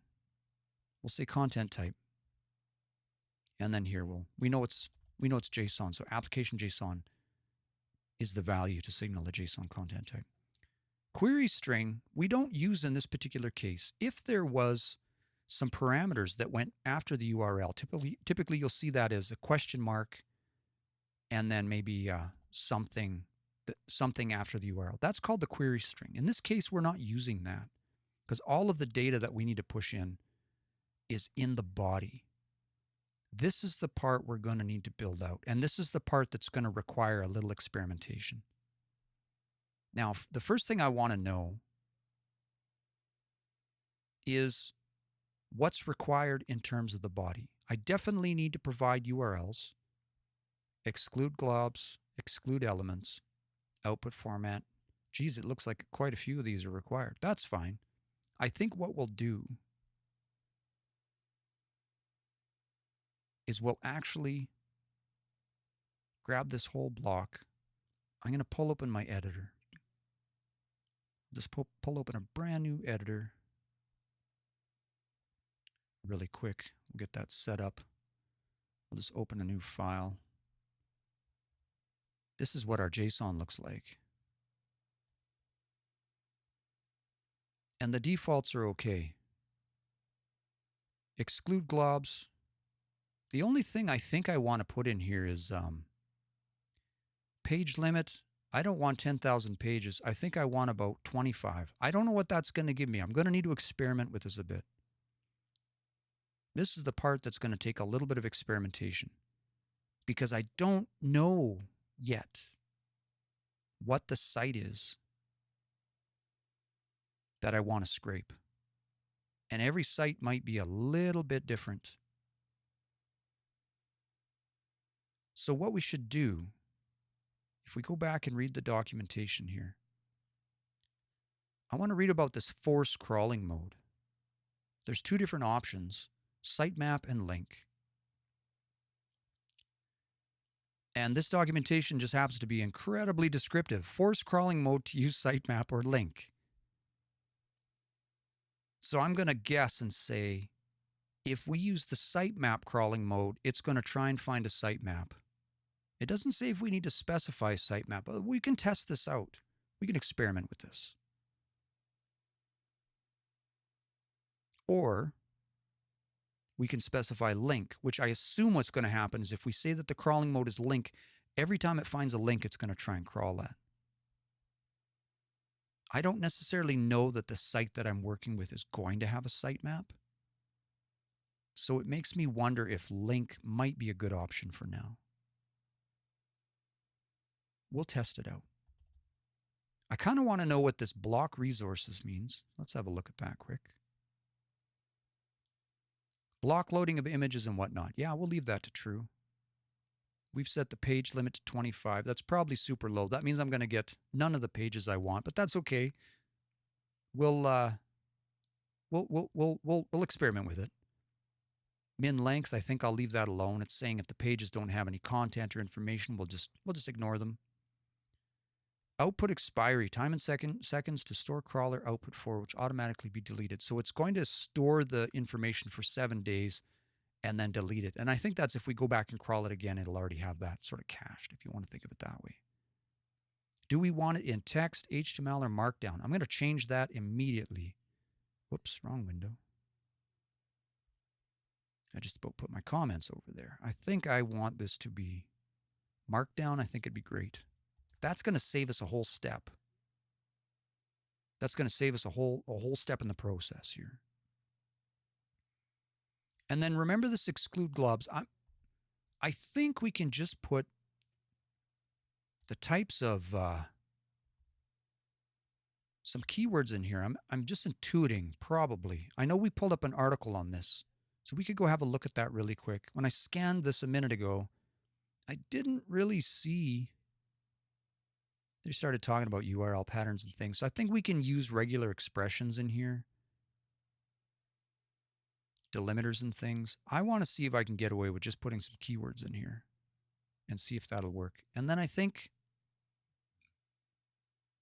if we find a site, we can test this out. Who has a website? Is there anyone on the live that has a website that would volunteer me to test out? Keep it clean. If you have a business, I'll say, you want to volunteer a website. Otherwise, I'll just go find one. We'll find one. I could use my website, but there's not much there to crawl. Still working on that. All right. We have a volunteer. It would be cool to find something with oh, we can try that. What's your website, Mrs. Jones? Pull it up and have a quick look. By the way, I know Mrs. Jones runs workshops on AI. I see those live classes come up, and I keep thinking, man, I better go take that live class. I think there's a thing or two I would learn there.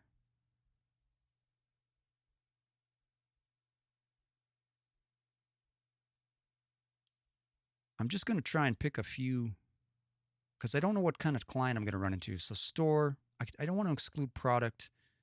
Shop, I don't want any of that. If we ended up on a Shopify or something like that. Maybe article.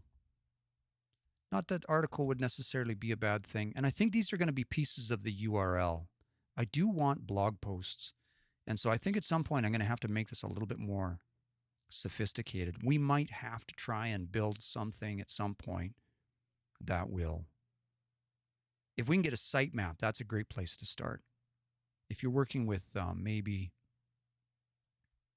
something that's a WordPress site, that'll have a sitemap right away, then that's really nice because it'll just automatically give us a full list. It'll give us a full list of URLs, and then maybe we could make it more sophisticated that way. We could take that list of URLs and pass that into ChatGPT and say, hey, we're looking specifically for maybe a few of the blog posts and whatnot. Can you reduce this to a list based on the goals that I've given you? Can you reduce this to a list of URLs at the top level that just align with the details I would want to know about this client going into a meeting? And if it could give back a meaningful list of URLs, that would make this crawling job actually quite simple. But let's start with what we have for now. We don't have a URL yet. I'm just going to copy all this. This is our JSON body. I'll go back into my workflow here.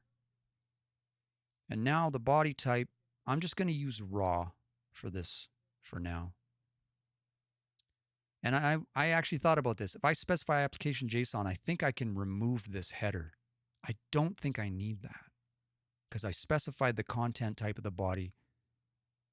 It says right there, sets the content type request header. So we can do that. And then right here, I'm going to paste in the body. Oh, it did a terrible job formatting this. That's okay. I think they remove new lines when you paste things in make.com. Okay, perfect. Thanks for, yeah, I'll pull that up in a sec. Mrs. Jones has volunteered a website. We're going to tear this apart. No, I'm just kidding. We're not going to do that. I'll go have a look though. So I pasted this in here. Now in this URL, I want a variable in here. It's going to be the website URL. We're going to put that in there. So now our JSON should be fairly complete. We're just going to, this is going to be the experimental part. We're going to have to experiment with this a little bit to see what we get. Let's pull up your site. It's called perfectflowfunnels.com.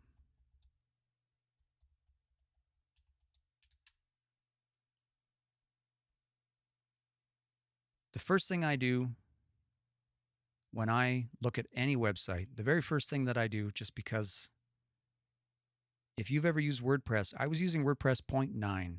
So the first thing and that's just, I just want to know what this site is. So the first thing I'm going to do when I look at any website ever is I look under the hood and I'm like, all right, what are they running? And it looks like it's some kind of static site. I don't recognize the framework right off the bat. It looks like it's some kind of, must be like a drag and drop builder, I'm assuming. Webrepository.com. I don't know if that's the actual service. So the next thing I want to know, is there a sitemap? Oh, it's suppressing that. Right click. There we go. Page source. I always look at the page source. Is there a sitemap? Some sites have them, some sites don't. That's fine. Sometimes it's going to be that. It'll list in the source, or sometimes it'll be like site.xml. That's a 404. Let's try sitemap.xml. This is the map that you'll submit to. There it is right there. So this was actually one strategy we could use for crawling a site like this. The first thing we could do before we even kick off a scraping job in here, we could actually put in a step that says, all right, let's disconnect this. Keep that aside there for now. No, I don't want those linked either. If we go back to the original one, this is one strategy we could use. We could have the URL and just go sitemap.xml, and we could test and see if we got a result back. Now, this is adding a bit of complexity to our scenario because we need to check and see what the result of that request was now, right? We can test this really quickly. I'm just going to disconnect the webhook trigger for a second. And oh geez, I wonder if it'll let me add a brand new trigger timer. Probably not, because I might actually need to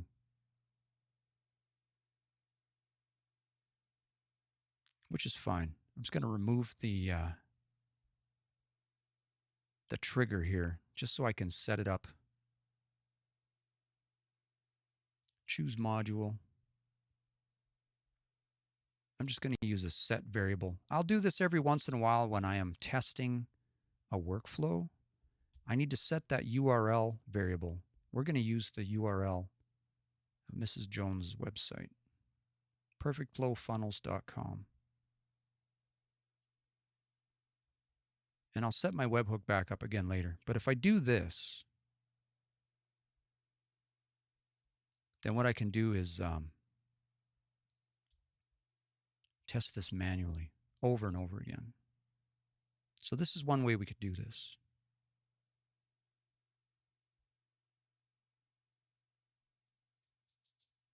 The thing I want to know is if I run this scenario now, we can see, we've been talking about headers and bodies and all that kind of stuff. We can see when that HTTP module ran in the output, we can see the headers that came back.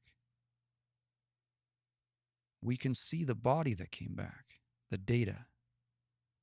So definitely there's a sitemap here. So the way I would probably want to do this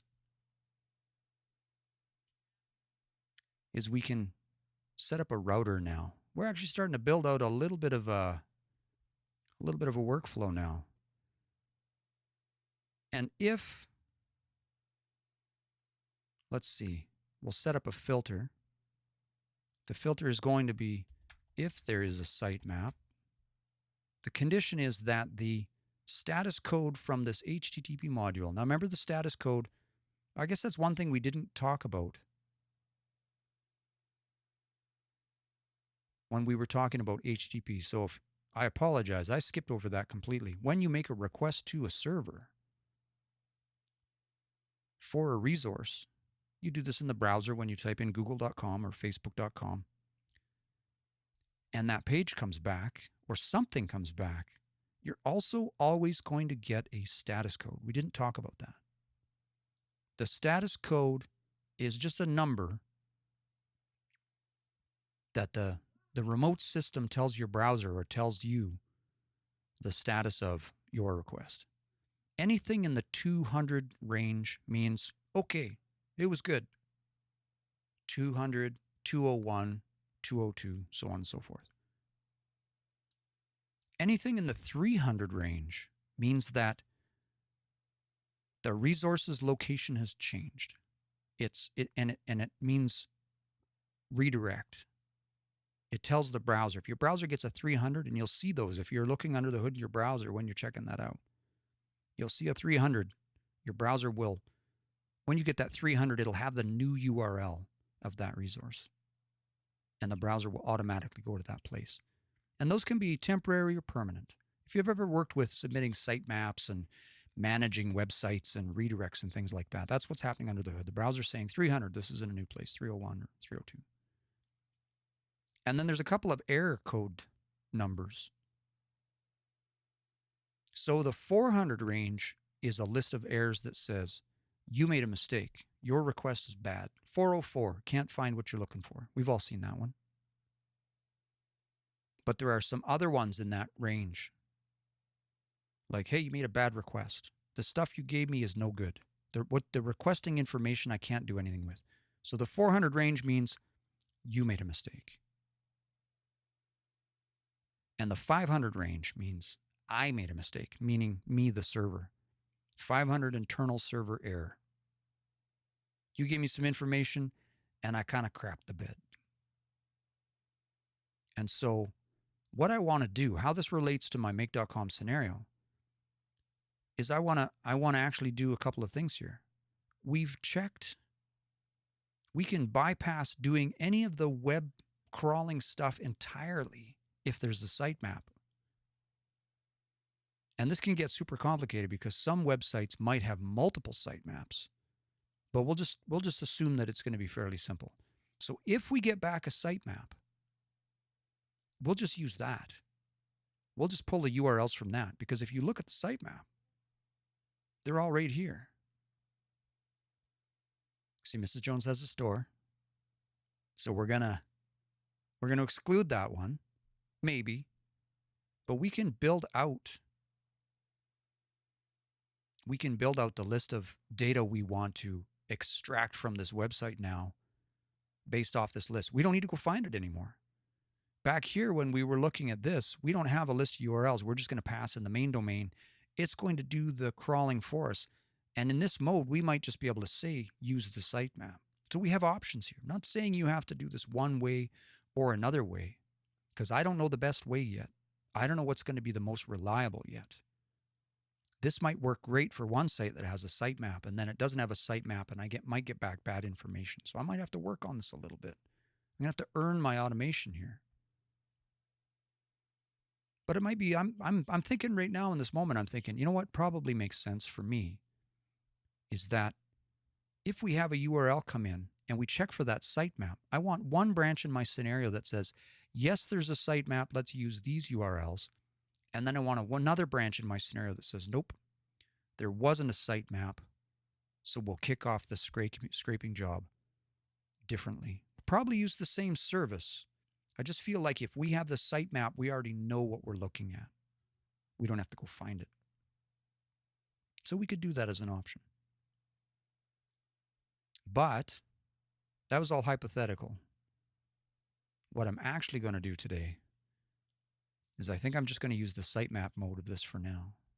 9 times out of 10, I feel like that'll be reliable enough. We have a lot of options in how we go about this. So let's pull this module back out. We'll just unlink that. Oops. And we'll try and put it up over here somewhere on its own, just to keep it around, just in case we want to play with it later. This one was the one where we were connected to the API. I feel like if we can get this API job kicked off, configured, and it runs, then we're in a good spot. With this new information, I'm actually going to change crawling mode back to sitemap. I think, now that I think about it again, I think that might actually work better. I'm not actually worried about parsing this response. Well, actually, you know what? Yeah, maybe we will. There's a good chance. Parse response, it says it automatically parses responses, converts the JSON or XML responses back into objects that we can use nicely in make.com. So let's try that out. Now, I'm just going to kick off a job here. I don't know how to get it back yet, but we'll figure that out. Actually, before we do that, let's set up one more scenario. We're doing this live. We're doing this on the fly. I want to set up one more scenario. Brand new scenario. It's not even going to do anything. We're just going to set up a webhook. This is going to be our custom webhook. And we'll just add a new one. This is going to be our use scraper crawler handler. Now, I don't know what this format looks like, and I don't actually know. If I look down in the data here, in the webhook section of the documentation, unfortunately, and this happens when we get a little bit deeper into the rabbit hole, I'll say. We get a little bit further down the rabbit hole, and we find that, oh, the documentation's a little bit vague. They say, we'll call this webhook with updates about the job progress. But they kind of don't give us any examples of what that's going to look like. So I'm going to take a guess. I'm going to jump over to get job. Because if I was usually when we kick off a job, an asynchronous job like this, and this is very common, especially in scraping tasks. Okay, I use another service called Bright Data. If you want to just go scrape a whole bunch of stuff, $10, and you can pull a whole bunch of data from lots of different systems. But you fire off the job, and then they also have webhooks. But I'll typically do another option for retrieving data is called polling. So polling is where you kick off a job and they give you back an identifier for that job, like a ticket, sort of like a coat check. You get a ticket, and then you can go and they're going to say they're cleaning your coat for, it's dry cleaners. And you can go back and say, all right, my job this is my job ID. Is it done yet? And they'll say, nope, still need a bit more time. Check back in 10 minutes. And then you check back in 10 minutes. This is my job ID. Is my job finished? Yes, it is. Here you go. That's called polling, where you check again and again. That's sort of the opposite of webhooks, where they're just going to, a webhook is like they're going to phone us, or maybe even just deliver the coat to our house. Right? That'd be great. You drop your stuff off for dry cleaning. You don't even have to go pick it up. It just shows up at your front door. That's like a webhook. A webhook, they're just going to send the data to us when it's ready to go. But I don't know what the structure looks like. I'm just going to assume that it's going to be the same as this get job. I don't know that. This might be a horrible assumption. But if I go look at the documentation here, actually, I think it's a poor assumption because this doesn't give us any details other than the status of the job and the data. Let's go back and look at if there's a payload. Yeah, here we are. Get job data. So this is probably actually going to be it. Or this is the data they send us. Maybe what they'll do, we're going to have to experiment with this. Maybe what they'll do is that webhook might just give us this payload and say status is completed, and we might need to take that ID and then get the data with it. So let's test it out. Let's try it out. We're gonna learn on the fly here. We just created a brand new scenario. I'm gonna copy this address to the clipboard, and I'm gonna go back in, and I'm gonna add this into the webhooks right here. So now my webhook is in there. So when I kick this job off now, if I set everything up correctly,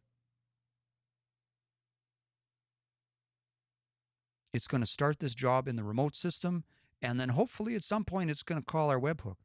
Let's just run this and see what happens, because I have no idea what it's going to do right now. We're just going to find this out live together. Run the scenario. There's our 400. Bad request. The information you sent me was wrong, and I couldn't do anything with it. So error at the field's URL, invalid URL.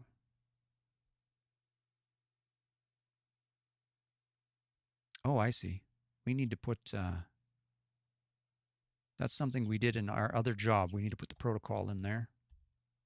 HTTPS, there. And doesn't look like we need www in there, so we'll just leave it at that. Okay.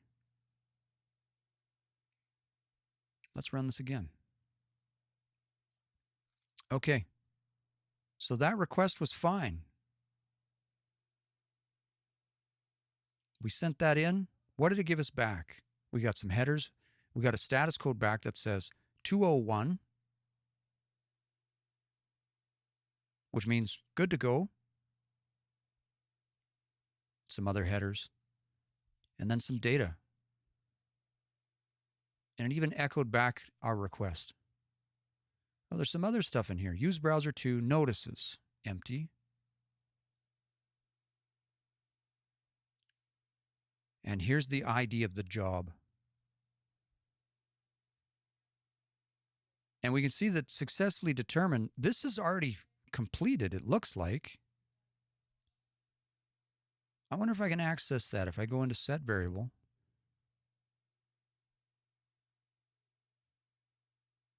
And this is the structure. Notices, page limit. This looks exactly like what I pushed in. Status is probably the thing that we need to know. So what I'm going to do, this is how I'm going to debug this. This is how I'm going to set this up because I don't know what it's going to, I'm just going to do a 200 webhook response just to satisfy any request that comes in, just because I know that will be helpful. And variable name, I'm just going to say status just because I want to capture it. I don't really need to do this. Put that in there. I'm going to hit OK. I'm going to save this, rename it so it's going to be our use scraper webhook handler scenario. I'm going to save it and I'm going to publish it. I'm going to turn it on right now because we're going to run this job again and we're going to go and look at the execution logs so we can find out exactly the data that was pushed in. I'm going to run this one more time. I want to move these over here so I don't need them to be connected. Just feel like I'm getting really far away from my scenario here.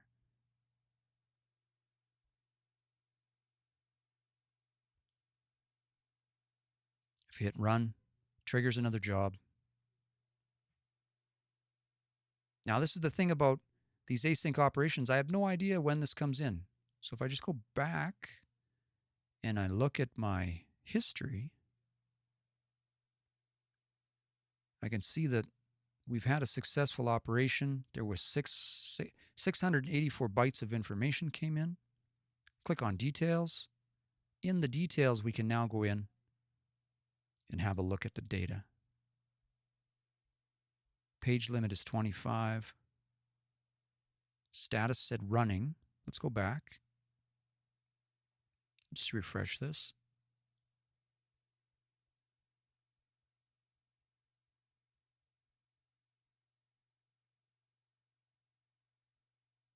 I might need to just refresh that a couple times to, let's check incomplete executions. This can be the tricky part of debugging these systems is now this is an asynchronous land. Things are happening behind the scenes. Now we're at the mercy of external systems. And what I'll do is I'll go into, I think I can get into my account here somewhere. Here we go. We've got one job in progress, the second job. So that's a great time for a drink of water, and I'll check to see if I missed any comments.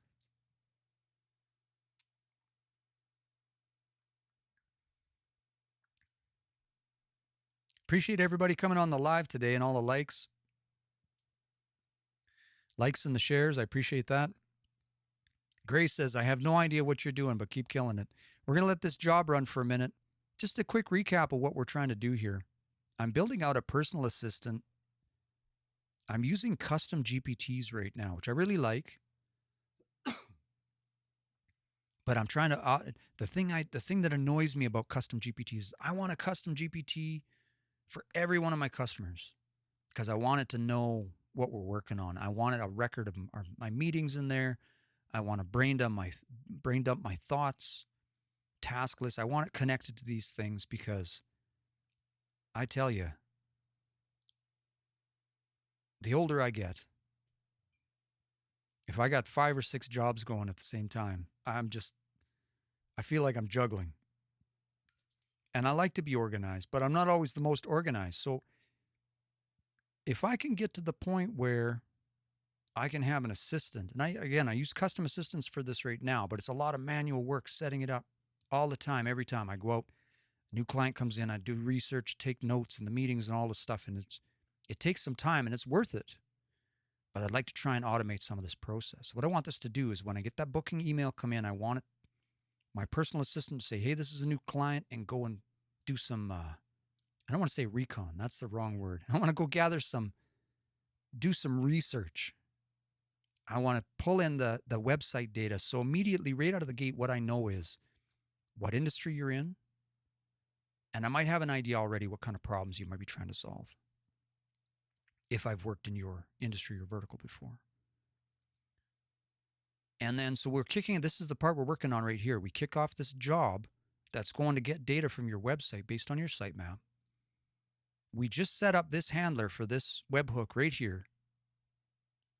We just created that, and it doesn't do anything right now, but it will eventually push that website data into a custom database, into a custom vector store attached to an OpenAI assistant. OpenAI assistants are just like custom GPTs, but they're on the, you have to access them through the API. But the nice thing about that is you can just create them on the fly automatically. I haven't found a way to do that with custom GPTs yet. You have to do it through the Chat GPT interface.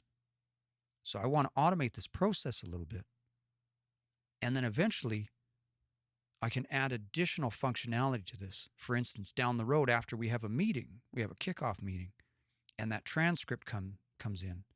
I've had some tips today of a couple of new, I've tried Otter, I've tried a couple, and I'm not happy with them, but I want to use, I know I need to use one because I'll forget what we talked about in a meeting maybe, or my notes will be incomplete. I'll have to read my notes 3 times.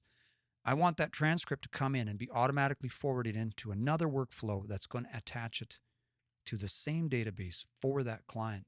So I'm building a growing database of information about your business that'll not only help me be more productive and remind myself what it is we were trying to do or what our next steps might be, but when I get into brainstorming, because if you're not using ChatGPT right now for brainstorming ideas, you should be, in my opinion, because I use it every day. I go in and look at the memory in my ChatGPT sometimes, and I'm like, man, I'm pretty surprised at all the stuff ChatGPT has sort of picked up on the way I do things. And I use it a lot. I use voice mode a lot, and I use the chatgpt.com a lot. I build a lot of custom GPTs for a lot of scenarios because they work fairly well. Brainstorming ideas. And if we build in some custom actions, that's the piece right here. We have that custom function so that personal assistant has access to this new scenario. And my goal here in 25 is to see how far I can take this. I'm calling it an experiment. I see other people talk about this on TikTok, about how they build these fancy agents that do all this stuff. And I'm like, I'll try it. I'll see how far I can take this. But being an engineer, I'm also skeptical, or I'm also reluctant. I don't want to just have it start replying to emails. I like to handle those interactions personally because that connection is important to me. That's a piece. I don't want to be out of the loop when it comes to talking to my clients. But if I can say to my custom assistant, or if I can set up a process, some piece of my workflow where something comes into my inbox and my personal assistant knows to put that task on my task list for that customer, that saves me a lot of time. It doesn't save me a lot of time necessarily because I can't create that task manually. The way it saves me time is I will forget to. I'll come look at my task list and I'll be like, okay, I know this list is out of date. I need to get it reorganized. And by the time I shuffle pieces where they need to go, then I got to stare at it for 5 minutes and go, okay, 10 minutes ago, I had a list of 7 things that I wanted to get done today. And right now in this moment, I can't think of one of them. That's the problem I'm trying to solve here. I'll get a little bit overwhelmed every once in a while. So if I can bring that down to earth, then I feel like we can get to a good place. Let me just refresh this page. I want to see. UScraper said that job finished. I see a couple of different payloads here. Let's go in and see what we got. They look exactly the same to me. So if I go in and look at that, I suspect this is going to say finished. Status succeeded. Makes me wonder. I'll check the other one just for funsies, even though they're the same size. Yeah, it does. So I already know we're going to have to bake in a debounce function. We're not going to do that on the live. In fact, I think we're just about done today. We're just about done for the live. We've been live for a couple hours. Man, I appreciate everybody coming on today and the likes and the follows. If we can find our scenario here, website crawler, personal assistant. Oh, I gave it a good name. I can't remember what it was called now. Let me just go back. Diagram. Here we are. Use scraper webhook handler. Now I know what I need to do here is I need to put a filter in. The label is going to be only succeeded jobs. The condition is that status equals succeeded. So it'll only trigger on succeeded jobs. And then I already know what we're going to have to do. Let me just pop the scenario open. Save this. Let's see if I can get history open in another. Yeah, there we go. So if we look at the history of this, I had a suspicion they were going to give us a job ID. So if we go and have a look at that data again, they don't give us any data yet. Oh, they tell us here that 1 was scraped and 24 failed. I wonder what's up with that. I'll have to investigate that. Next steps for me would be to take this ID. We know we've got this ID that comes in. So next steps is going to be to now download that data. So we're getting somewhere. Slowly, but this is how automation goes sometimes. I'm going to want to make another request. It's going to look very similar. Now we're going to do this crawler jobs ID data. Now that we have that information, I'm just going to grab that whole URL right here.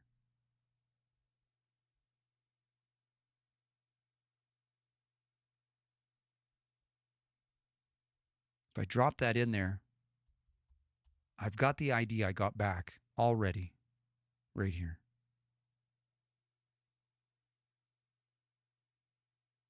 This is a GET request. We don't need to send anything else into this. We've already got the only dynamic parameter for this is the ID of that job. So we don't need to do anything else. We're going to need the bearer token. I don't have that set up for this particular scenario, but we could. Authorization. The value is going to be bearer space, and I'll add that in after.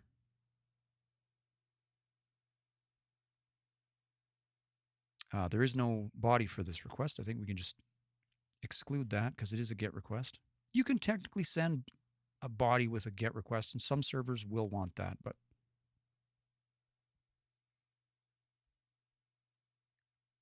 and then I think next time what we're going to do on our next live, we'll come back to this and we'll be in a scenario where we now have an array of data. Because if we've done this correctly, which it sort of worked, but we're going to have a list here, an array.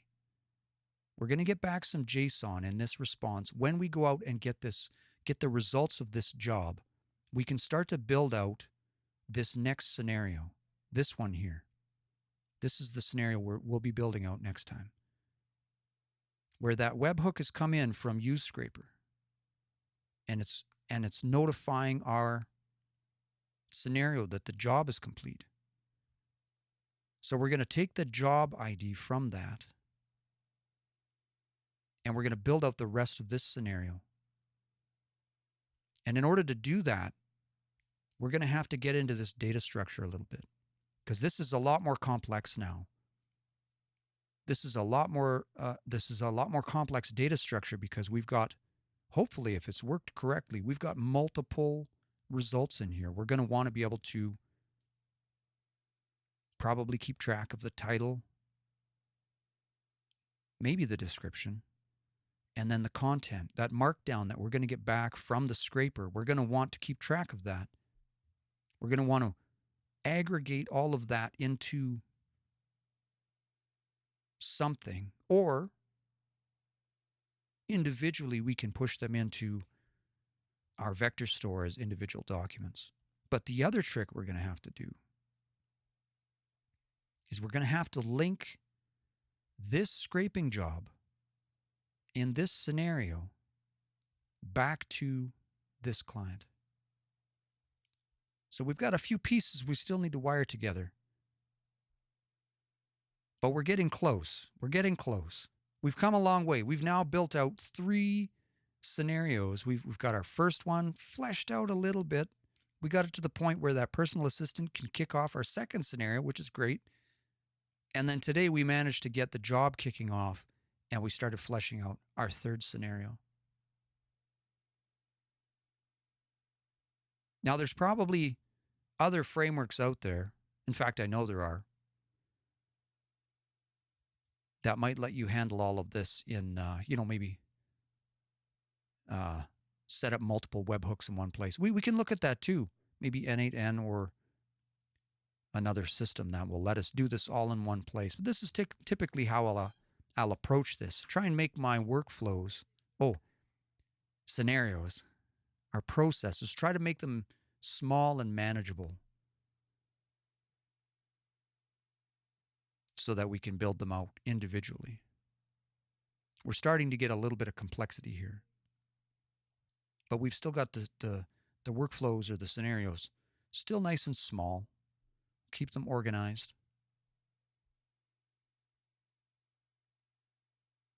And I think we accomplished our task today. We wanted to talk about APIs a little bit, and I think we did okay with that. I'd love your feedback if that was useful. I see there's still a few folks on the live. So if you have any feedback about what we covered today, am I going too fast? Am I going too slow? I'm trying to, I feel like we're getting into the weeds a little bit. When we're talking about APIs, my goal here was to say, let's break down what this gob of colored text means. How do we use that? How do we get into this a little bit? Because if we can unlock this, if we can unlock a few of these concepts, and there can be challenges here, because it can be right out of the gate, we had a couple of details wrong when we first set this up. I got it wrong, and I have lots of experience with APIs. So there can be a bit of, I always tell people, friends of mine who want to get into tech, one of the most important skills besides, curiosity traits, one of the most important traits you can have if you're venturing into technology, besides curiosity, is determination, because there's a few rabbit holes out there. But hopefully we cleared up a few things today. I hope we've demystified things a little bit, or at least given you enough information that you feel confident or willing to step into integrating an API you may have been looking at. And there are a few other pieces we didn't talk about today. Sometimes one that comes to mind right out of the gate, they won't always talk about authorization as bearer tokens. Sometimes it'll be a secret key. Sometimes it'll be an API key. Sometimes it'll be OAuth, which is a challenge for me. There are some more complex things out there, but I still hope that this has been useful.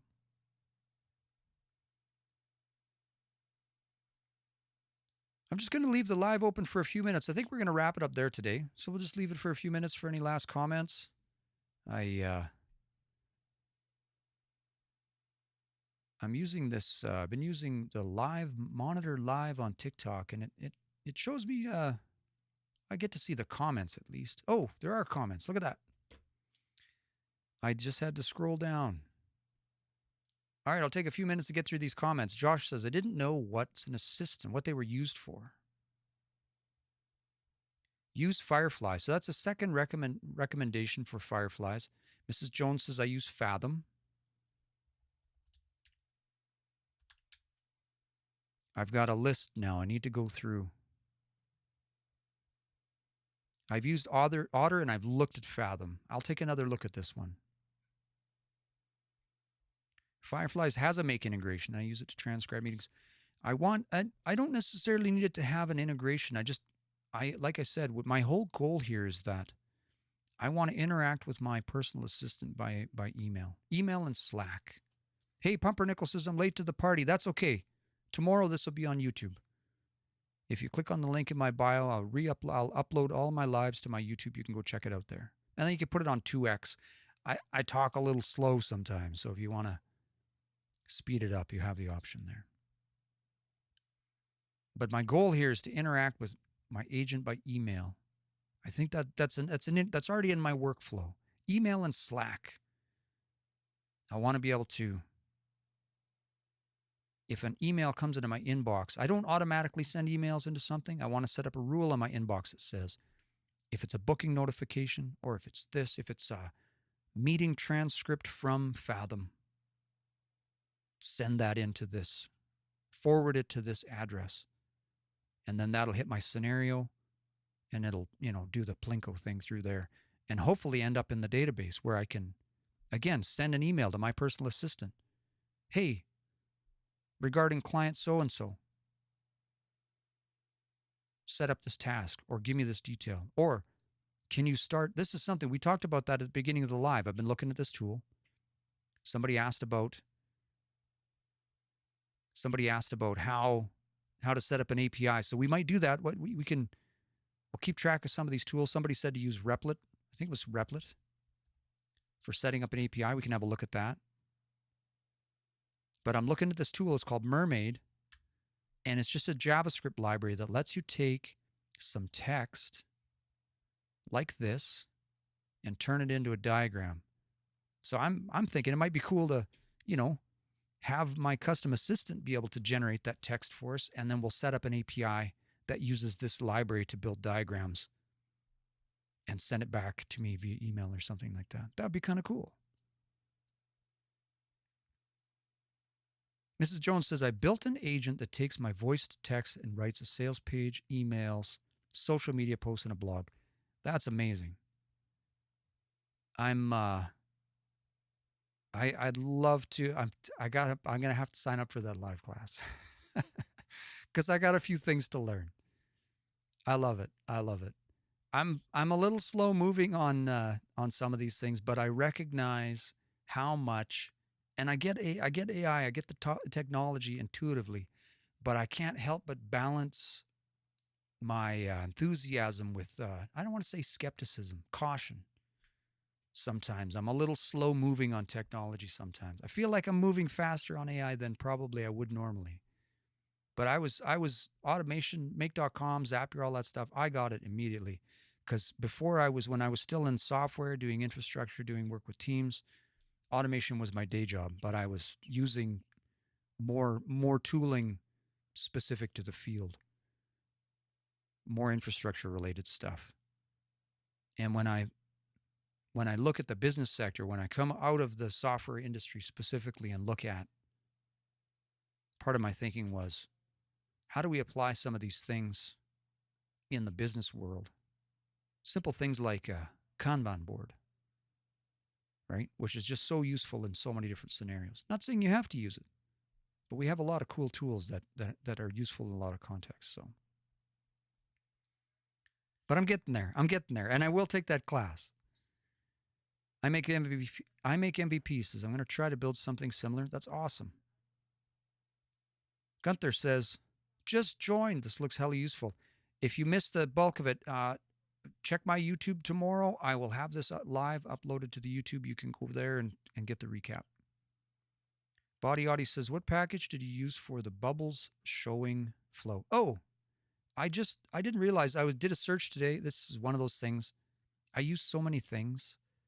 And I found this tool. What the heck is it called? Screen brush. And I'm like, oh, Screen Brush looks cool. And I went to install it, and I already had it installed.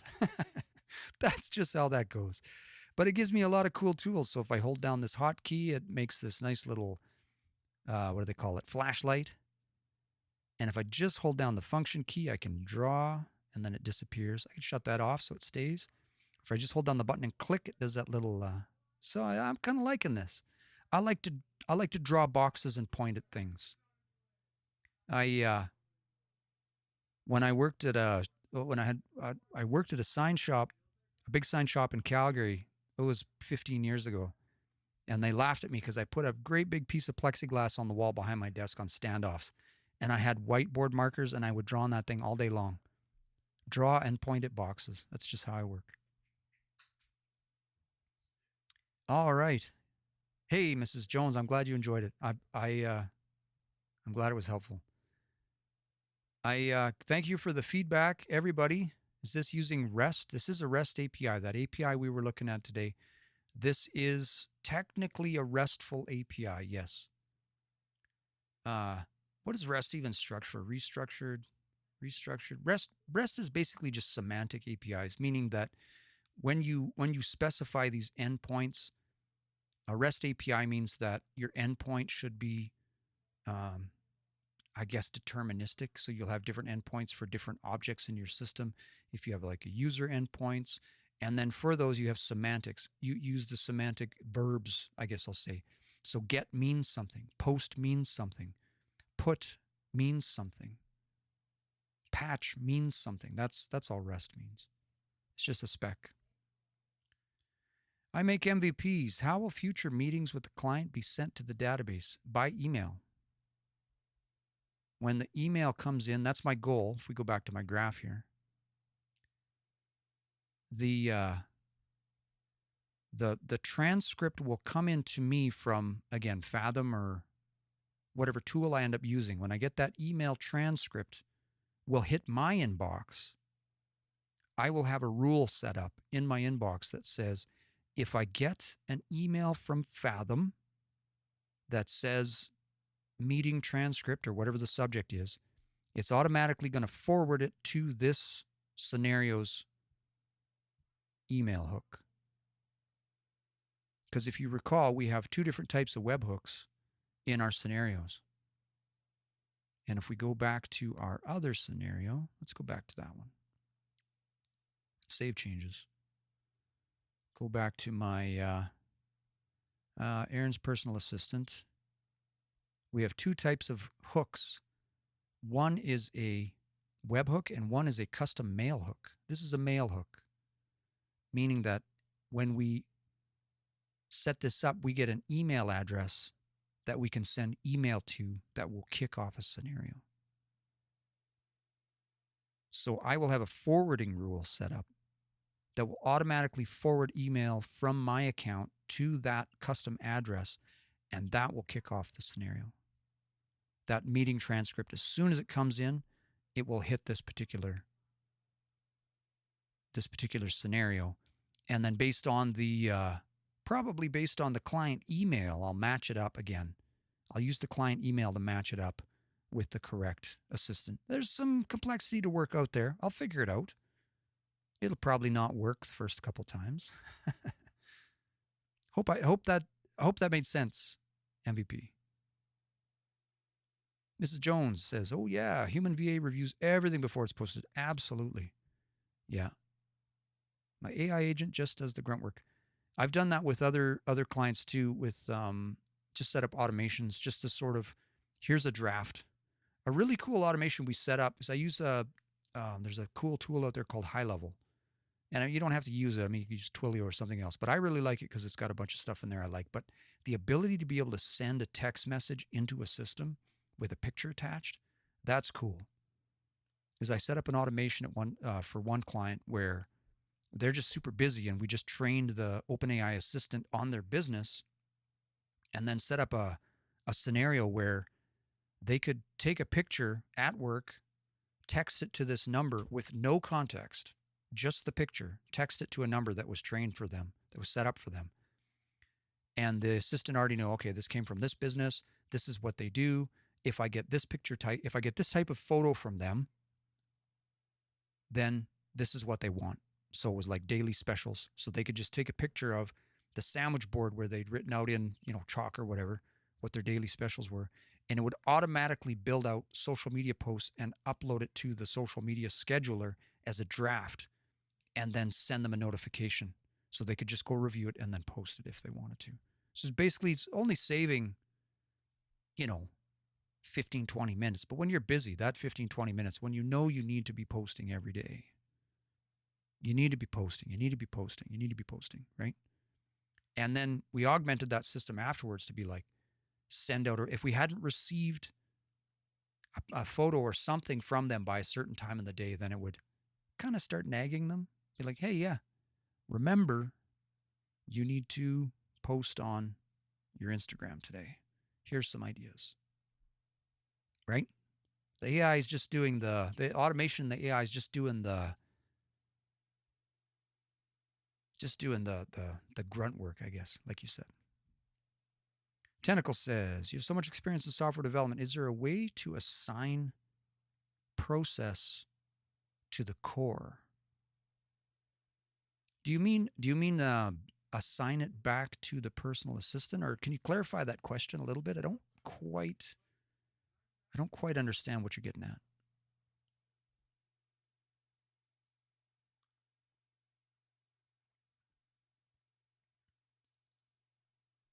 If you just jumped on the live, we are going to be shutting down here in a few minutes.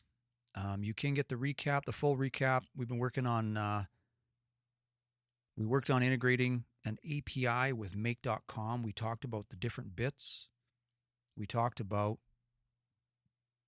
what a request looks like, how you are to use one every day when you're working with your web browser, some of the pieces that are happening under the hood, some of the bits that you don't see, headers and body. We broke that down a little bit so we could understand a little bit about the pieces of an API, status codes, and then we looked at a third-party service that we wanted to integrate into our workflow because make.com did not have a built-in module for this service, but they do have an API. So we took this service that will do web scraping or web crawling for us, and we integrated that using a manual HTTP call.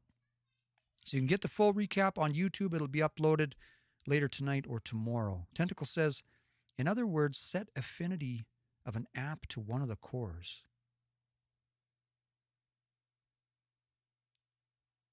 Yeah, I think, boy, that's a really interesting question. That's a real gear change. You should be able to, depending on the language that you're using, if you are programming. So the affinity of the app, I know in Windows you can set the affinity. Or you used to be able to. I'm not sure about other platforms, but I guess depending on just right-clicking on a process and making some changes, I think most systems. Yeah, I'm not 100% sure. It's one of those scenarios where this sounds like a fix the printer problem. I'd have to come and have a look at it. Sorry, I don't have a really great answer for you. Yeah, okay. All right. Well, I appreciate everybody coming on the live today. Man, this is the last couple days going live and just meeting so many great people, so many great questions. My channel's focused mostly on automation and a bit of AI. And we venture off into software stuff every once in a while. So if you have any last questions, we'll give it about maybe 2, 3, 4 more minutes, and then we'll call it a day. When we come back on the next live, I've got a few things I need to catch up on this week. I'm thinking Friday, maybe Wednesday, maybe Friday. We'll see how it goes. If you want to make sure you catch the next one, hit the follow button. I think there's a button somewhere that'll let you know when I'm online again. I don't have a solid schedule. I'm working on that. It's the new year. There's lots going on. But what we're going to do next time is we're going to tie back into this webhook handler. We've got to build out the one that's handling when the job is done scraping. Next time we're going to tie into this. We're going to make it a little bit more sophisticated because we get the status of the job, but we need to reach back into UseScraper and get the job data. We got to get the job data, and then we're going to have to iterate over this data or do something with it. So there's going to be a little bit more complexity there, but it'll be fun. And then with luck, we'll have a custom assistant set up by that point that we can start. sending some stuff into. Oh, and I'd love some recommendations if you know something better than Miro to draw out diagrams. I was starting to enjoy this, and then I just wanted a simple icon. And they're like, oh, you want to use the email icon and you got to upgrade. I'm like, fine, that's fine. I'll upgrade. So I did. I upgraded, gave them my $10, and then I went back in and I clicked on the icon and they're like, oh, you still want to use that icon, hey? You still need to upgrade. And I couldn't even upload my own icon into this system. I just paid them a monthly subscription and I still could not upload and use my own shape. Or just the most basic, all I wanted was an email icon. That's it. That one right there. General icon. And by the time I already given them my money and they had already, and then they showed me this screen again. I logged out, I logged back in, I refreshed, I tried, even sent them a pretty hot email. So I'm very bearish on Miro.com right now. We will not be using this next time. Whimsical, I'll go check that out. I looked at Whimsical already. I'm still pretty upset with Miro, so we're going to stop using them. Thanks for stopping in. I'm going to drop off there. We're going to call it a day. It's a good live. Thanks for stopping in. You can find the recap on YouTube. I'll have it up tonight or tomorrow morning. And next time we'll pick up where we left off and finish out this third scenario and take things from there. Hope everybody has a really great day, evening, morning, wherever you happen to be. And yeah, we'll catch you on the next one. Thanks for stopping in.